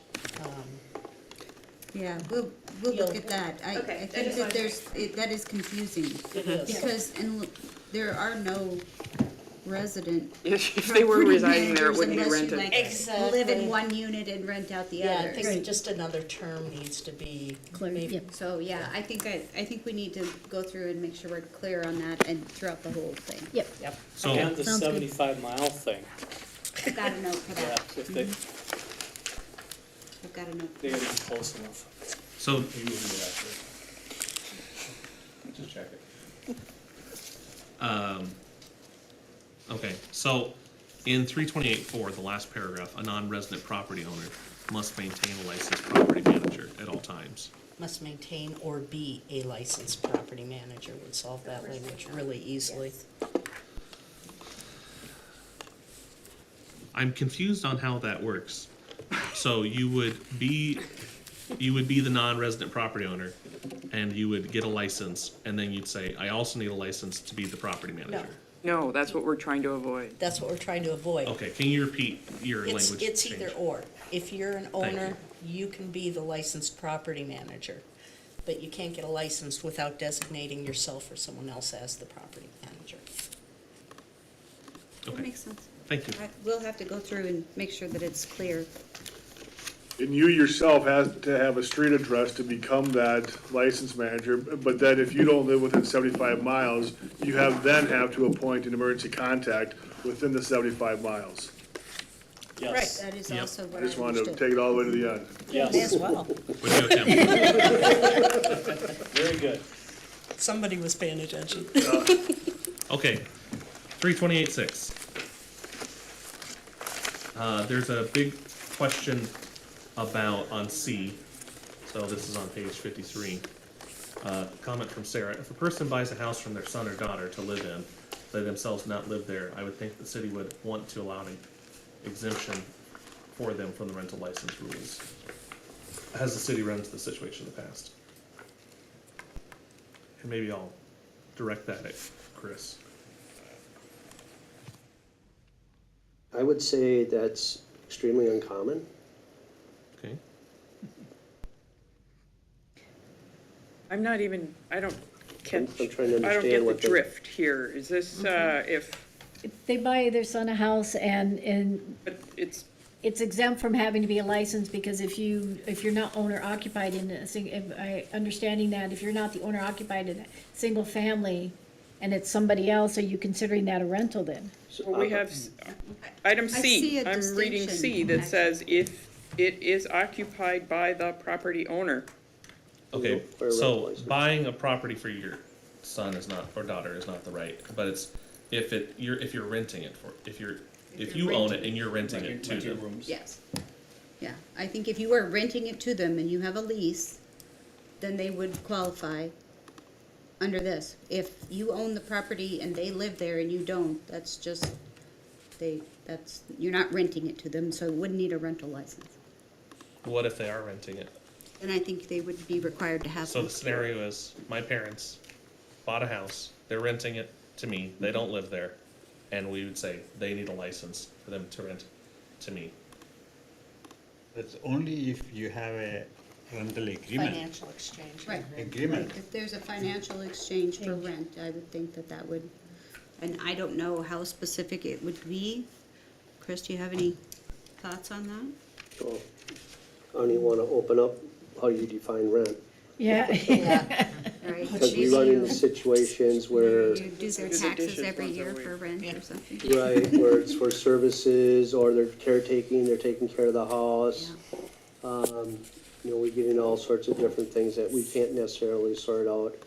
And then you start splitting apart some more, well, it's my stepson, it's my this, and Which is the qualifying it's my, relative. it's my cousin, and at some point, it becomes very gray area. It's my grandchild's parent. Sure, or something sure. like that. Shelley? When we're looking at exemptions like this in law, there's usually a definition of a qualifying or immediate family member as designated, and it doesn't go to cousin's married sister's wife, you know? That is true, and there is a So- comment about that term perhaps being Antiquated. antiquated. So, if you say a qualifying individual, how do you define that? I'm sorry, I Well, that's don't why it's think struck that out if you're in this renting your revision. house from your parents and they're making you pay the payment, Mm-hmm. essentially, that they should have to be licensed for that. I think that that's taking things a little beyond the intent of the city's, I would agree with that. I think we need some sort of an exemption or carve-out. I don't know if we haven't run into problems with this, they're obviously not getting reported. Right. But if you're renting to a friend of yours, Striking out the you know, qualifying I think relative parents, anybody renting to a non-family member, You get stuck with the definition of family, unfortunately. There are families that are very similar to other families, but they're not legal families. right? So you get, Yeah, that turns into a whole gray monkey area, Well, then my how do you partner's define it, how do you kids prove it? are not my legal children, but Chris? in practicality they are. Just So, from practical experience, how this envisions too is one of the reasons why, you know, I have concerns about this, is our definition of families changed a lot too. yeah. Yes. I mean, we've got a lot of extended families out there. We've got a change in the community, where family has a different meaning. And this is something for the task force to consider, is that if that's still a common term or, something that we want to continue to use. I think the other term I've seen used is close relative, and it isn't necessarily a biological definition, but I think there needs to be a carve-out for people that are considered family, regardless of biology. Because I think, I have a There- question. I don't think your partner's children would be excluded from that definition, you know? So what if we were to draw a distinction about the number of properties that the person was renting? And we say, if it's the first one, I mean, how many, maybe this is being too specific, but my dad can't own 20 properties, right? Rent them That all. he's gonna rent out to all my cousins. I mean, that sure sounds like a business. Right. What about an exemption for one single-family home at the discretion of the city manager to prevent some form, we've got that language in some other sections, to prevent abuse where you have cousin Vinny's, something, you know, I don't know. And I want to caution against using the term single family. Fair enough. Because that Could be a implies. duplex, townhome, It could be a condo. duplex, it could be a single unit. It's a single Yeah, unit. single unit. Call- yeah, go Single by unit. units. Yep. Yeah. Okay. This one's confusing me. I mean, as I read this, in my mind, it's like a residential property is occupied by the property owner and two or fewer tenants where the property owner and the tenants share all living space within the dwelling. It's Right. exempt. And But that's if pretty- I'm but it's living pretty in clear it with them, it's Whether exempt. it's my relative living with me or strangers living with me, but it's exempt. Right, but they were talking about allowing an exemption also, so say you Adding and an your wife exemption, moved to not that Florida and your daughter wanted to continue living in your Well, house, this specifically states that I'm living in the house. but, right, but I Yeah. think that they wanted to leave some sort of an exemption for one unit if a family member resided in it I get that. instead of the owner. And they're paying rent or something. But this, again, this particular says that I'm living in the house, I'm sharing my house with somebody. Right, we're Yeah, yeah. talking So about adding a that's Adding a different whole exemption. separate one. Adding Whole that separate Adding one. something that's very allowance distinct, separate just from for that. one unit. So, Yeah, I, Like for. Because this one ADR or makes sense. something? well, I think that perhaps this can be solved by a copy. So if you have C, which would say residential property is occupied by the property owner and two or less fewer tenants, because that's about, it's occupied by the property owner. And then if we make a new one that's about, well, it's, you know, the relative of the property owner, and it's like the only, you know, they get to do that one time, you know, one property they get to do that, and it's at the discretion of the city manager. I think that would clarify this, because if we remove the language about or the owner's qualifying relative from C, that would clarify, I think, our intent, which is say if parents rent to their kids and, you know, they cover the mortgage, that we're not saying you need to go get a license for that. But if they're doing that for 20 people, that's a business. Or maybe I get transferred overseas Sure. and a coworker happens to occupy and pay me for my property for a year and I come back and I'm living in it again. Yeah, you've been deployed. You know, one, pardon? You've been deployed now, what do you? Yeah, the same sort of a situation. So would you, so so I would if say we're not one- saying family, then we're saying anyone. We can't define family, as has already been established, right? And so I would actually say that any property owner is allowed one exemption for a single unit. And I don't have the exact verbiage for this, that's we- discretionary, and they can use it for family member or well provided then, that it doesn't Well, that become means a if I own one business. property, I can just Right. exempt myself for any kind of a I'm tenant. always exempt. Nice, I like that. No, Well, I'm kidding. I- I mean, do you want, I do don't- we want to have that sort of a No, I don't think we want just, answer to your one freebie. concern about who a family member is? I don't know. Here's a question, Chris. I wouldn't. The intent exempt- of this whole section isn't to get the $250 licensing fee, it's to do the inspections, correct? Correct. So, if it's your kids, do you want the property to be to code or not? Well, my property code, whether anyone's living with me, but. Yeah. I don't know. I'd say leave it out. Let it get inspected. They'll sleep better at night. I'm okay with that. My whole point Fair earlier point. was, I don't think you need to license it every year, but Well, and try to prove that they're paying you rent. I guess that's the other side of it. Right. You know, if the city And- can't find any. And is it usually complaint driven? I mean, so unless the son calls in on his dad and says, It he hasn't been maintaining the property? So this happened. Okay, I think that's a great point, Steve. I don't know. You know, what's the intent of this whole thing? Make Right. sure Right. things are safe, not, well, if you would've raised it to $300, we wouldn't have a 14% tax increase. It's relatively uncommon that we have this situation anyways. Just to make that clear, it's not something we see every day. So let's just add a clause that the city manager can just waive the requirement for license in appropriate circumstance at their discretion under, I don't know, something that allows the city manager the discretion in that case and move on, I think. I think that is way too messy and we should just Leave it? leave it, not Okay. add an exemption and people can squawk. Make a dance problem. I like it. Yeah. Fair enough? I can deal with it.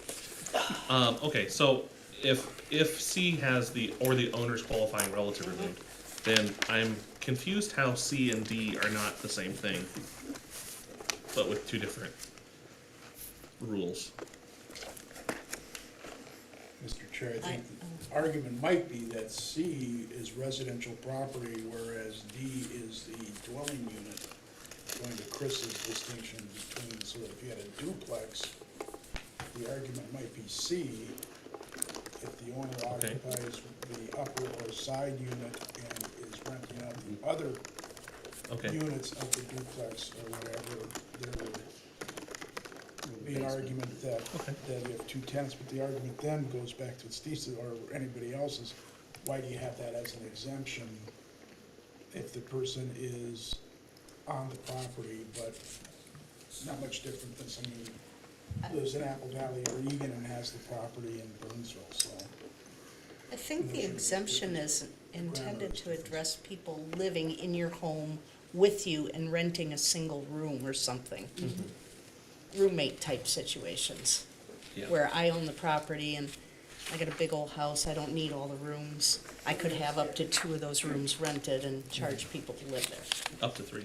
Up to 3, sorry. Um, Wow, cool. No, I'm kidding. Why does the code specifically enumerate in this place that 2 or fewer tenants and then 3 non-related individuals? Can't answer that one. I mean, ignorantly, I'd say, isn't that like that's up to them, and as long as it's not against the fire code, like, It's up to Burnsville. no, I mean the people that are assumedly renting out their house. They want I to. think I Michelle? have, and Regina may have to chime in here. There is something in statute about how many non-related people can Zoning. be in a certain, without having a certain licensing to have more than so many in a house, right? Yeah, well, there's something in our ordinance, but I think there's something also in statute that regulates it, no? It's in the city code. It's just in our code, okay. We have a definition of family in Title 10 zoning, definition of family, and talks about number of people that can live in the space, but it's more directly related to a single family and multifamily, and the kicker, I believe, is 5 or 6.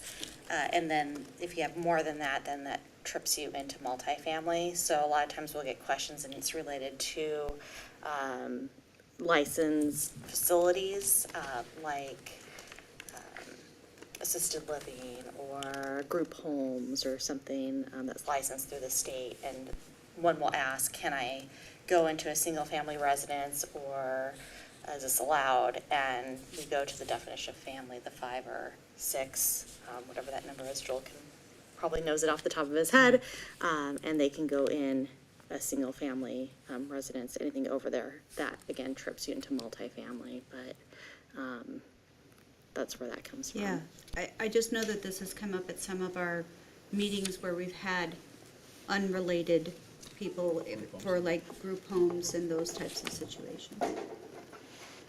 Okay.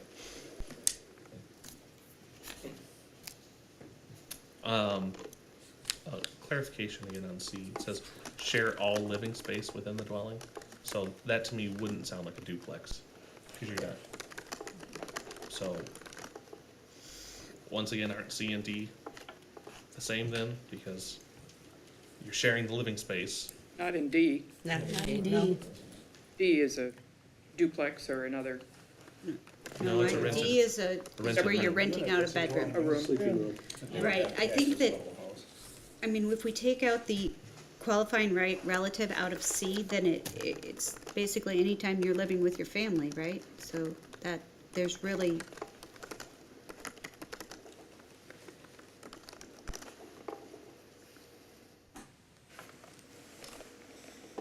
If we struck C in its entirety, does D serve the purpose? Since we removed the owner's qualifying relative.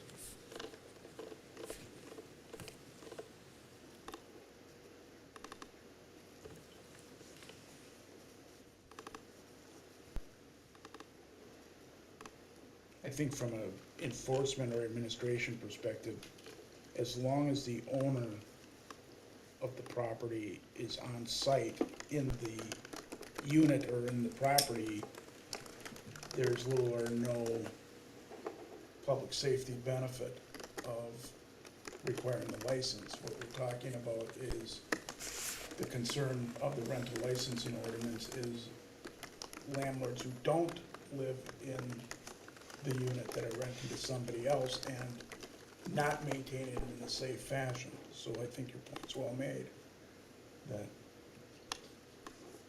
So what happens if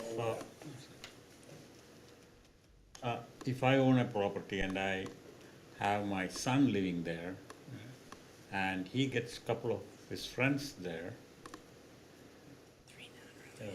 Are you there? Are you there in that case? No, I'm Yeah, not there. that's- I'm just giving, I bought a property That's for not my son, PUC. but he doesn't have enough money, so I have him stay there.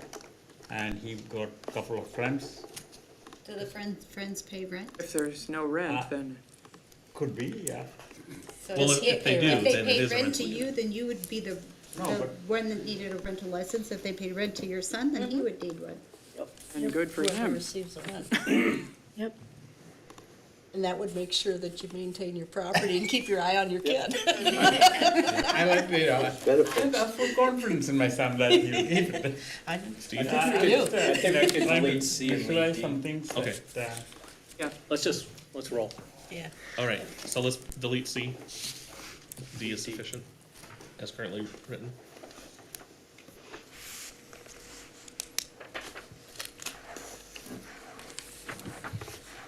Yeah. All right, I'm gonna take that as consensus and flip the page. Okay. Figured.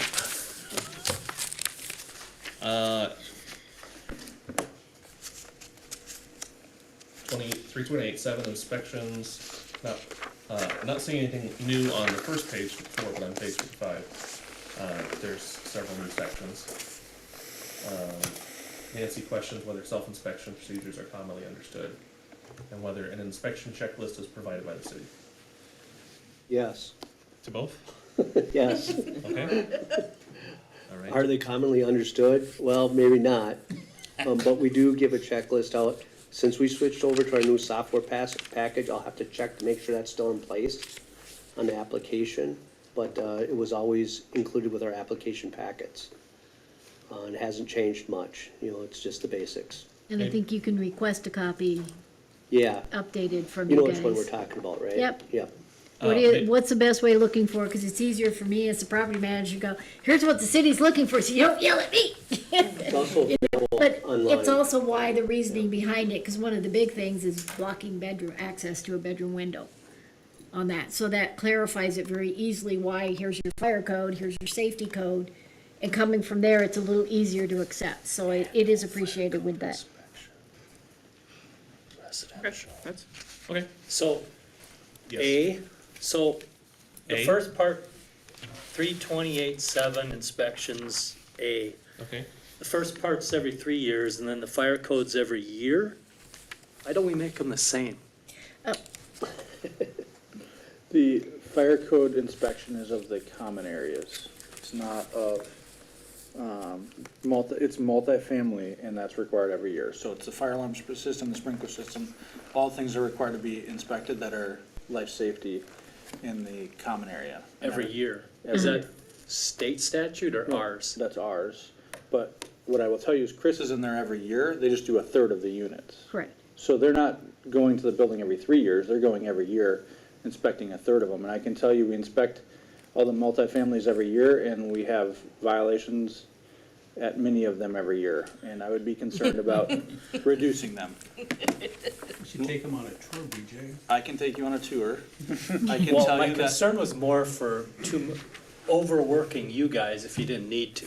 I If you got the time, I Now appreciate you're it. talking about why we're doing that 14.5. I know, that's it, I'm with you. Exactly. Is that rental? I appreciate it. I wish we weren't that busy on that, but I can tell you multifamily is my biggest concern. Yeah. Current events, I think, bear that out. Yeah. Okay. Yeah. Yeah, Melinda, would you mind coming up so people can hear you? So as Fire Chief had said before, is you have an inspection every year. So to require that there's a self-inspection, just is redundant. So to simplify things, we could take it out. Because if the property owner does not do a self-inspection prior to the city inspection, you're going to have fees and everything. So it's in your best interest to do it, but to dictate it in the code seems extra. I'll answer that. It does not happen. The turnover. The I know it doesn't self-inspection. happen, but self-inspection that's does why you not do the happen. inspection. But you're only inspecting a third of the units. They're saying that This we is as every the time it management turns over. company, we need to see all our units annually. Am I correct on that part? And what we're seeing is, you know, if we're doing maintenance on a routine basis, we're not checking the immediate stuff, life safety stuff. We shouldn't come in there the day before, after giving, you know, reasonable notice, be prepared, and find 40% of our smoke alarms not working, for example, which has happened. So I think that, just to clarify here, this piece has not changed, and a single unit is only inspected every 3 years. But the self-inspection Right. piece is what's Right. changed. And I think that Belinda has an interesting point, where if they're not doing the self-inspection, then they're probably going to fail the inspection, in which case, that's up to them. Because the city is still going to inspect, and if they fail, then they get assessed. They can. They get one free re-inspection, and to your point about workload earlier, part of the challenge is when people don't pre-inspect, you get there and you spend a lot of time going through things and writing them up. At the same time, they're changing batteries, and then you have to go in and say they passed it. Like, it's a lot of redundant work that should have been groundwork before we got there. I agree, but having this in the code is not gonna stop that from I'm a happening. little bit confused here. So, right now, we say, please do a pre-inspection. Whether they do it or not, we're gonna come out and we're gonna find violations. We're gonna say now, you have to do a pre-inspection, but we really don't have any way of enforcing that. We don't know if they did it. So when we put a provision in there, there has to be some sort of a mechanism of realized or real enforcement of it, and because we don't have a real enforcement of that, I don't see any reason why you put it into a statute. And I would suggest, potentially, maybe this is very controversial, but if people are failing to do self-inspection and then fail inspection, don't make re-inspection free. That will probably fix it immediately. Until people start complaining about the extra fees. Well, that's the price of doing business. But Here's my concern though, is we're in these units a fraction of the time that they're occupied. We need everybody on board with this. There's a responsibility that comes with the license. And this is the one single thing, I think, that would keep properties much safer. It'd keep the maintenance staff up to speed. Hey, I'm gonna go in, I'm gonna check the smoke when I go in and fix the sink. Do all these different things, so we don't have to go out there on burning up a whole bunch of units and nobody getting out. I mean, it's just a real serious concern. This is, I would expect, if I was operating a business, that everybody should be doing. agreed, I'm going to do it, but I agree with the comment of there's no way to enforce it. And so then you're putting a documentation burden on already owners that are doing what is Well, the right thing to do. the teeth in it is if they fail it, then it's a violation. I have a question here. I've been, Go ahead, Shelley. as a property owner of how many units in our community? I have one in Burnsville and two in Egan. One property, how many units in? It's a single, all of them are single family. Okay, so once a year, do you not go in and inspect your? Yes, I do. I don't Okay. want the city to tell me that I have to do that and that I have to prove it and that I have to do the documentation and to keep those records. Why not? I get record keeping. I could see potentially you could I just don't, have to I do it think multiple it's times if already somebody moves. 30 pages long, right? And if you want people to follow it, make it 2. Right? Like, No, I hear you. So, like, that's, it's deep down on page 10, right? I mean, just, what are the problems you're trying to solve? And make it super simple.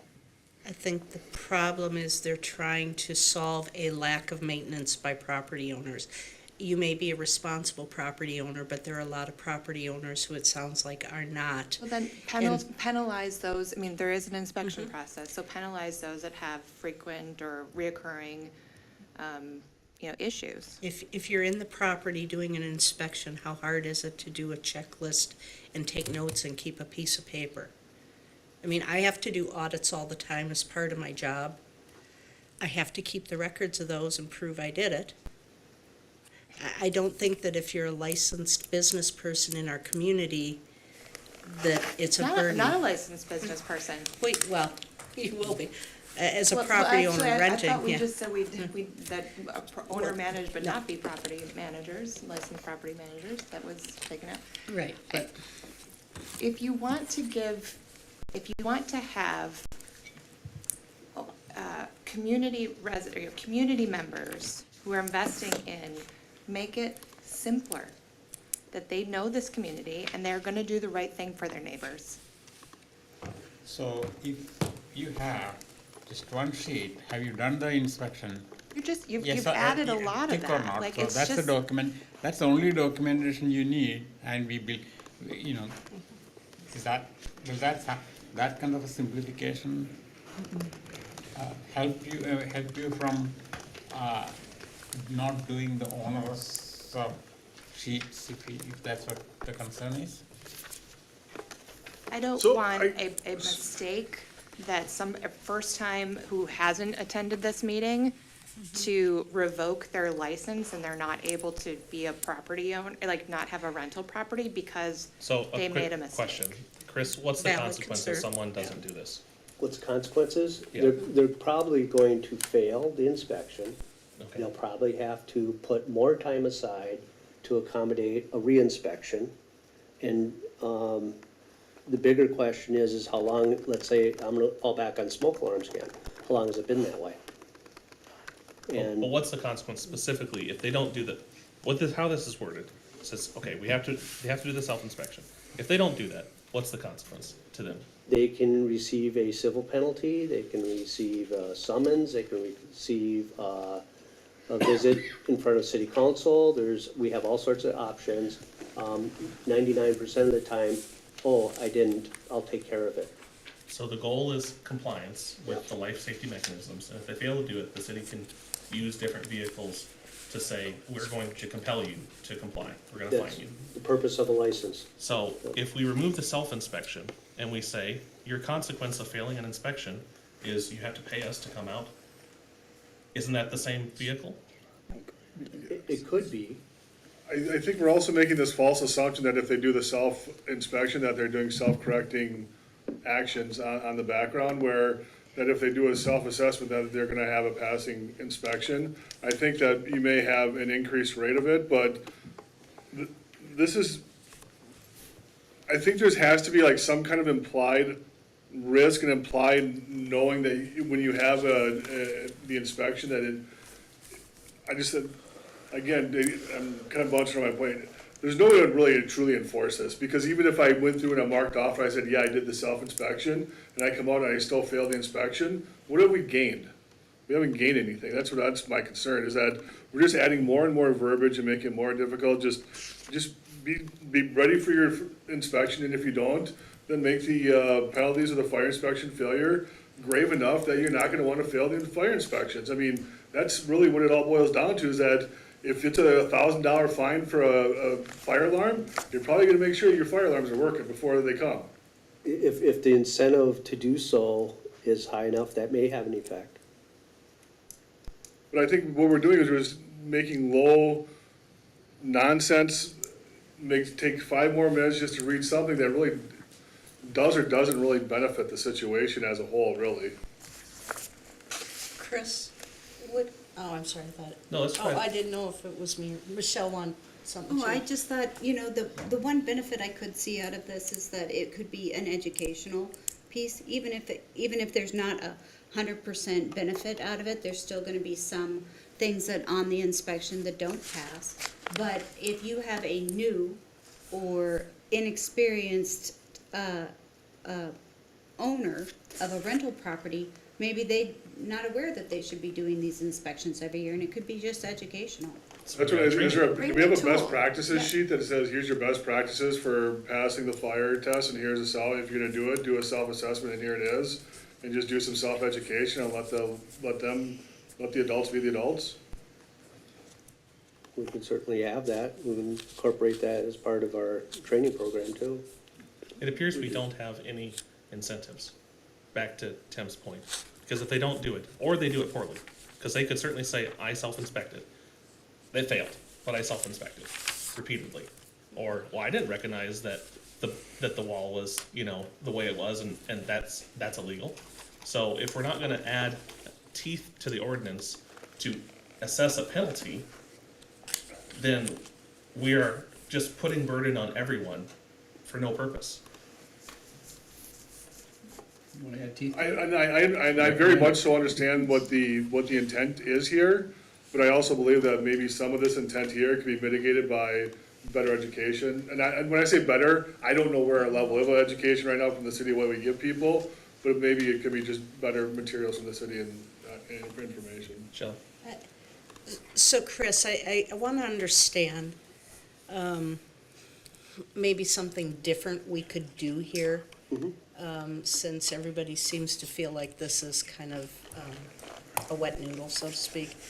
How do we accomplish the objectives through penalties, fines, reinspection fees if they don't pass? Here's your checklist, we're gonna be out next week. Oh, hey, 3 months, here's your checklist, we're gonna be out. These are the sorts of things we'll do. As a property owner, I guess I'd rather prove I did self-inspections than take a fine. But, maybe a fine would be more effective to accomplish the city's objectives. Yeah, I think the last 10 years' experience here has shown that those property managers who routinely are engaged with their tenants, make repairs in a timely fashion, they check these things repeatedly over and over. They shouldn't be walking by exit signs that aren't working. They shouldn't be walking by some of these things because they know it does become a training thing. The properties that we have few issues with, I may go in and say, hey, how'd your self-inspection go? Went great, only found a few problems. This unit here had this had this. We go through it, what'd you do about it? Well, we replaced the smoke or we did anything. They know it. And the ones that we have the most problems with are those where we may say, well, did you do self-inspection? No. I didn't know we had to. Or we didn't, they had no knowledge that they should be checking these things at every opportunity. And a lot of it is education, very, very much with the maintenance folks, as well as some of the managers. So back to the annual training program. Right. So could this be eliminated or potentially mitigated through the training program and enforcement penalties? I think the educational component, the more it's reinforced through seeing it over and over, just, as adults learn, is helpful. It's how we learn. Yeah, It's the way we repetition. learn. So the reinspection and there not being a fee for the first time, is that policy or is that statute? That's policy. Yeah, it'd be city council's adopted Prerogative. fee schedule would be my guess. Okay. When we send out the schedule, we say, BJ is gonna show up at your place on Monday, or whoever the inspector is. Do we then say, is just that, here's your fire inspection, or do we then, at that point, do we also give them information, whereas, hey, we're showing up at Tuesday, preparation for Tuesday, here's your best practices, saying a week before, do this, and do a walkthrough, and here's how you do your walkthrough of your self-inspection. And that way, you also have a little bit of leverage back saying, hey, by the way, not only did we tell you we're gonna be here on Tuesday, but this is exactly what we were asking you to do before we got there, just to double check to make our life easier, and then we're just done with it. What would, I'll ask this of Dan, what would have to change if what would we have to, it would be city code or just the wills of the city council? Well, it's policy and some of the stuff in the code. we'd have to do as far as fines and that sort of thing. If you want to teeth into this, then you recommend stronger fines, and then don't self-inspect. We'll send out the list, and we show it, and we find something, you're gonna get a big fine. That's the end of story. That's the way it's gonna work. I mean, right now, the policy in the city is we try to educate everybody first before we start putting the hammer down on them, because we think people want to do the right thing, but we do find a lot of people that don't, and they will fight back. And there's a lot of, we were talking about it earlier, there's a lot of mental health issues going on out there. There's all kinds of things happening. And Michelle was right. I sold real estate for a long time. I worked with a lot of investors. I worked with a lot of couples that thought it would be great to have passive income by owning rental property, had no idea what they were getting into, and didn't realize half the things they had to get done. So that would be the changes we'd have to make. The biggest change for these guys, if you don't want to self-inspect and do those things, then they have to put teeth in the code. And we're going to warn them. We're telling them we're coming out, like you say, on Wednesday. Here's what we're looking for, and if it's not done, we're going to fine you for it. And what the first thing they'll do is say, give me the checklist so I can check it. Exactly. Exactly. I mean, we can send the checklist out when we tell them we're coming. I mean, that's easy enough to do. Yeah, I mean, that way there's no gray But they area, still no don't more do it. I checking. mean, I can't tell you how much No, these guys are it's working not a on problem, properties like that we, we I are mean, at court with. again, we do it, right? Like, we're there at least 48 hours before the inspection, we're following the checklist. Yep. What's And the for fee? someone like you, that works out great. But for someone that ignores us, and then they're ignoring the health and safety I of their won't say tenants that in we our didn't city. we weren't changing a battery in the room, like when, because it just so, like, we swear we touched that one, right? And then, so, I mean, those things happen. So am I saying like, oh my gosh, now I'm like saying we should have $1,000 fine for that? I mean, I'm hoping still there's some leniency for that, but, What is the that's- fine for a re-inspection, the second re-inspection? 185. 185. The civil penalties are almost non-existent with what we can do. When we have people who are clearly not doing what they're told, what we asked them to do, not going through our lists, making the corrections, then we're gonna have big problems, like we used to have. For the most part, we get people, and the managers that we've dealt with, they know what we're looking for ahead of time. Again, it comes back to those who may have not gone through part of our training or haven't looked at the checklist. We come in and we end up being their maintenance guys. And that's frustrating for staff, and it's unsafe for the tenants above all. That's my biggest concern. You gotta keep in mind, Burnsville, we're an older city. Our housing stock is aging, and it's getting tired.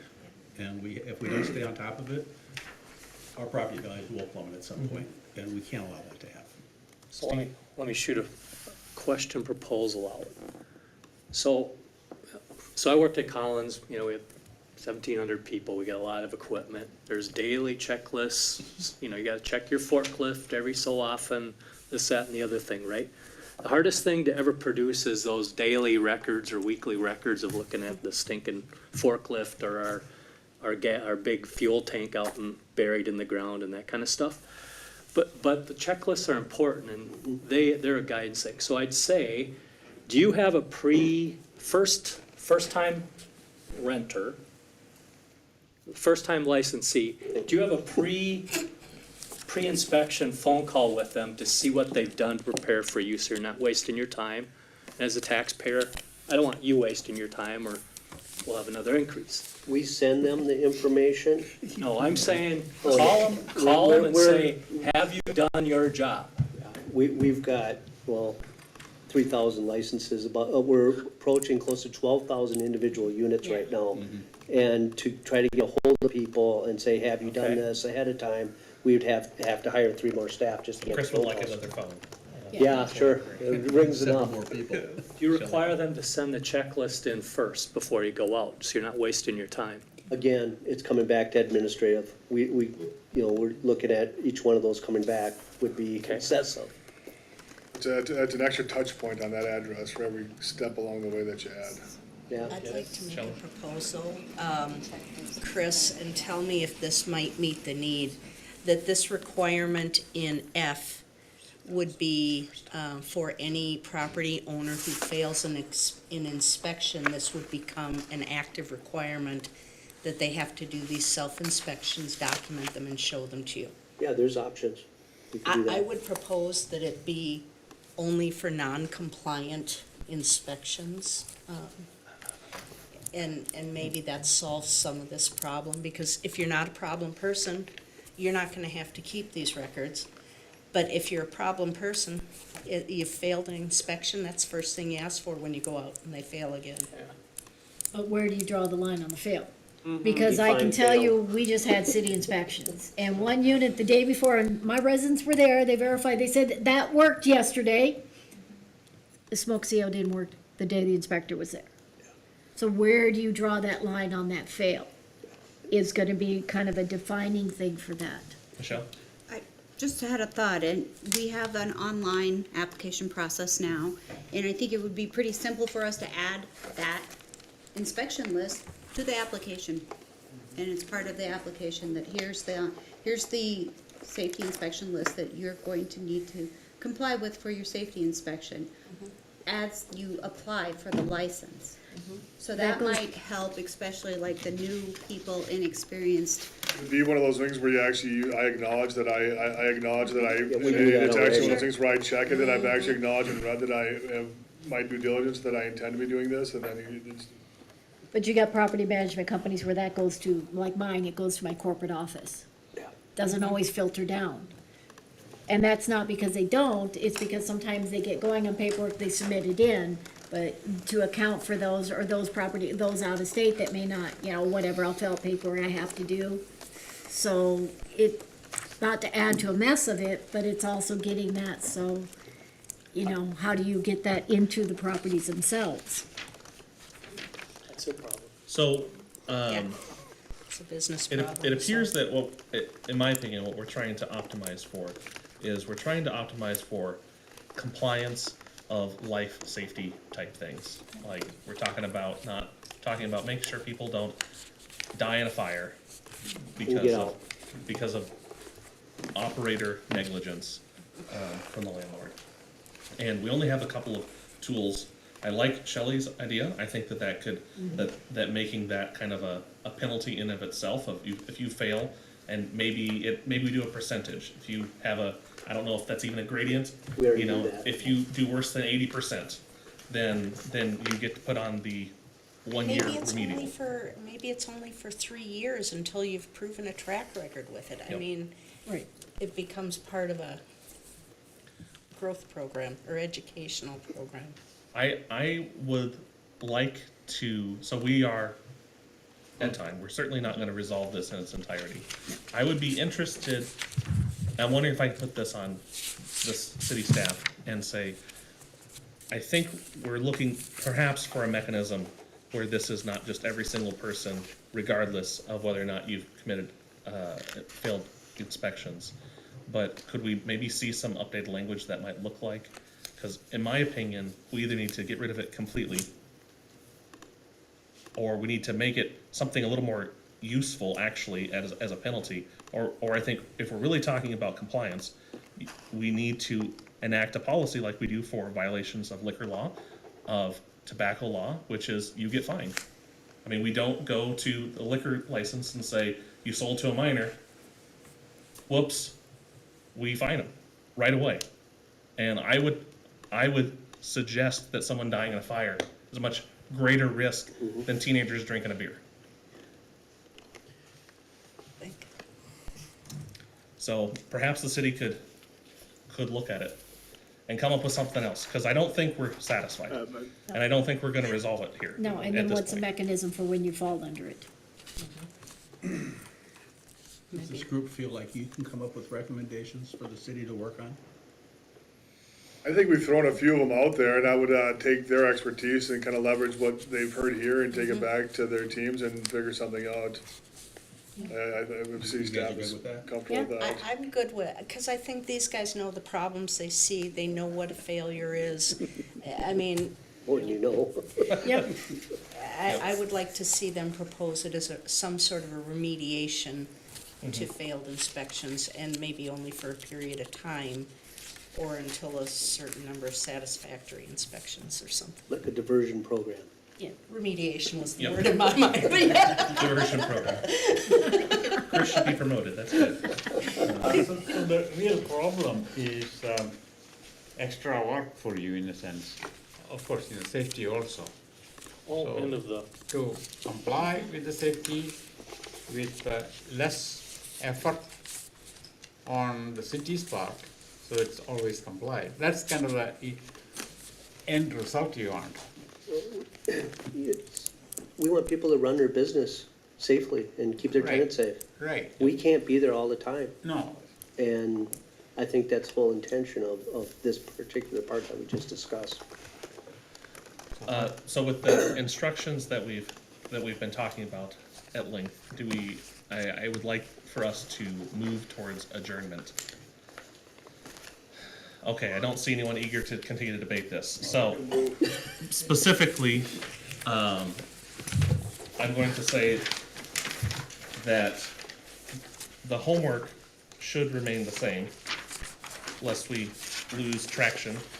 21 pages of this stuff. Again, thanks, Dan, always the optimist. You're welcome. So the next Code Review Task Force meeting will be October 26th, 2022, at 5:30 here in the council chambers. They typically held the last Wednesday of the month. Our homework will be to review Title 3, Chapter 30, Mobile Vending, Chapter 31, Short-Term Rentals, and Chapter 32, Special Events. So let's continue to keep the homework schedule. Let's do the 12th, and maybe we'll make up the time, possibly, I don't know. Chair, we do have one little issue Okay? that we need to bring up. I know that both BJ and I will not be here for the Code Review Task Force meeting in October. Okay. So, BJ, do you recommend we hold the discussion for rental licensing over to November? You mean short-term and the rest of, The rest of this, yeah. I'm not worried about the short term as much. I think Chris Yeah. is good on that. I have some strong experience with the licensing or rental licensing piece that I would like to be part of. okay? So we may That's- just stop at this point, jump forward to the homework as planned for next month, and then jump back to rental licensing after that. What is the next, what was 29? Tree It was like contractors. Tree contractors, I don't think you need to be No, here for that. I'm good with. Okay.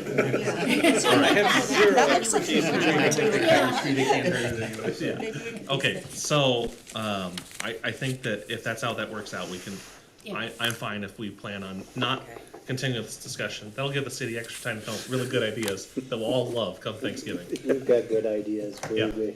Steve? Just a general question for you then. If you looked at the people that rent their houses for a few days, to, what are those called, short-term rentals? Short-term rentals. Yeah. When I looked at that code, because I have already, it doesn't have much in terms of all the fire and all the inspections you guys are doing. Is our intent to put that in? Or do those people, we don't care as much about? We haven't discussed that. Well, no, that's my question. So if we're gonna review that homework, but table the rental discussion, these two things relate to me. I can say from a fire perspective, we haven't seen much of an issue, but we don't have a ton of them, and obviously that's a growing business model in our town. Correct? So it's nothing we've really addressed. That's more in Chris's court, because the fire department doesn't inspect any single-family dwellings. That are used as rentals. Correct. The rental folks can, but the fire department itself does not. They check for the things that we need checked for in the single families. Because there's no real common areas, no, Right. the fire, alarm systems, there's no, the fire doors in that sense, like you do in your multifamily, Yeah, you don't need the fire inspection expertise. They can check for the handful of things we need, so. yeah. I don't know, what's your plan on that? My plan? Yeah. I was gonna comment on the growing business part of it. It's not growing. It's not. It's not. Or they're just not telling you about it. Well, it's stagnant. I mean, No. this was put in effect to accommodate Super Bowl, We're not a real basically. tourism spot. No, Well, so- no, but Well, we got the dump. it's, That's a in big this part. area per se, it isn't, but it's something to keep in mind that it actually is. There are businesses that have modeled this around for doing that, and also doing it in multifamily. Yep. So maybe Burnsville doesn't have the big, but keep in the back of the mind, it only takes one to catch, and there you go. If we were to draw upon the data that's filled with VRBO, Airbnb, and look on there, we've got a handful. That's it.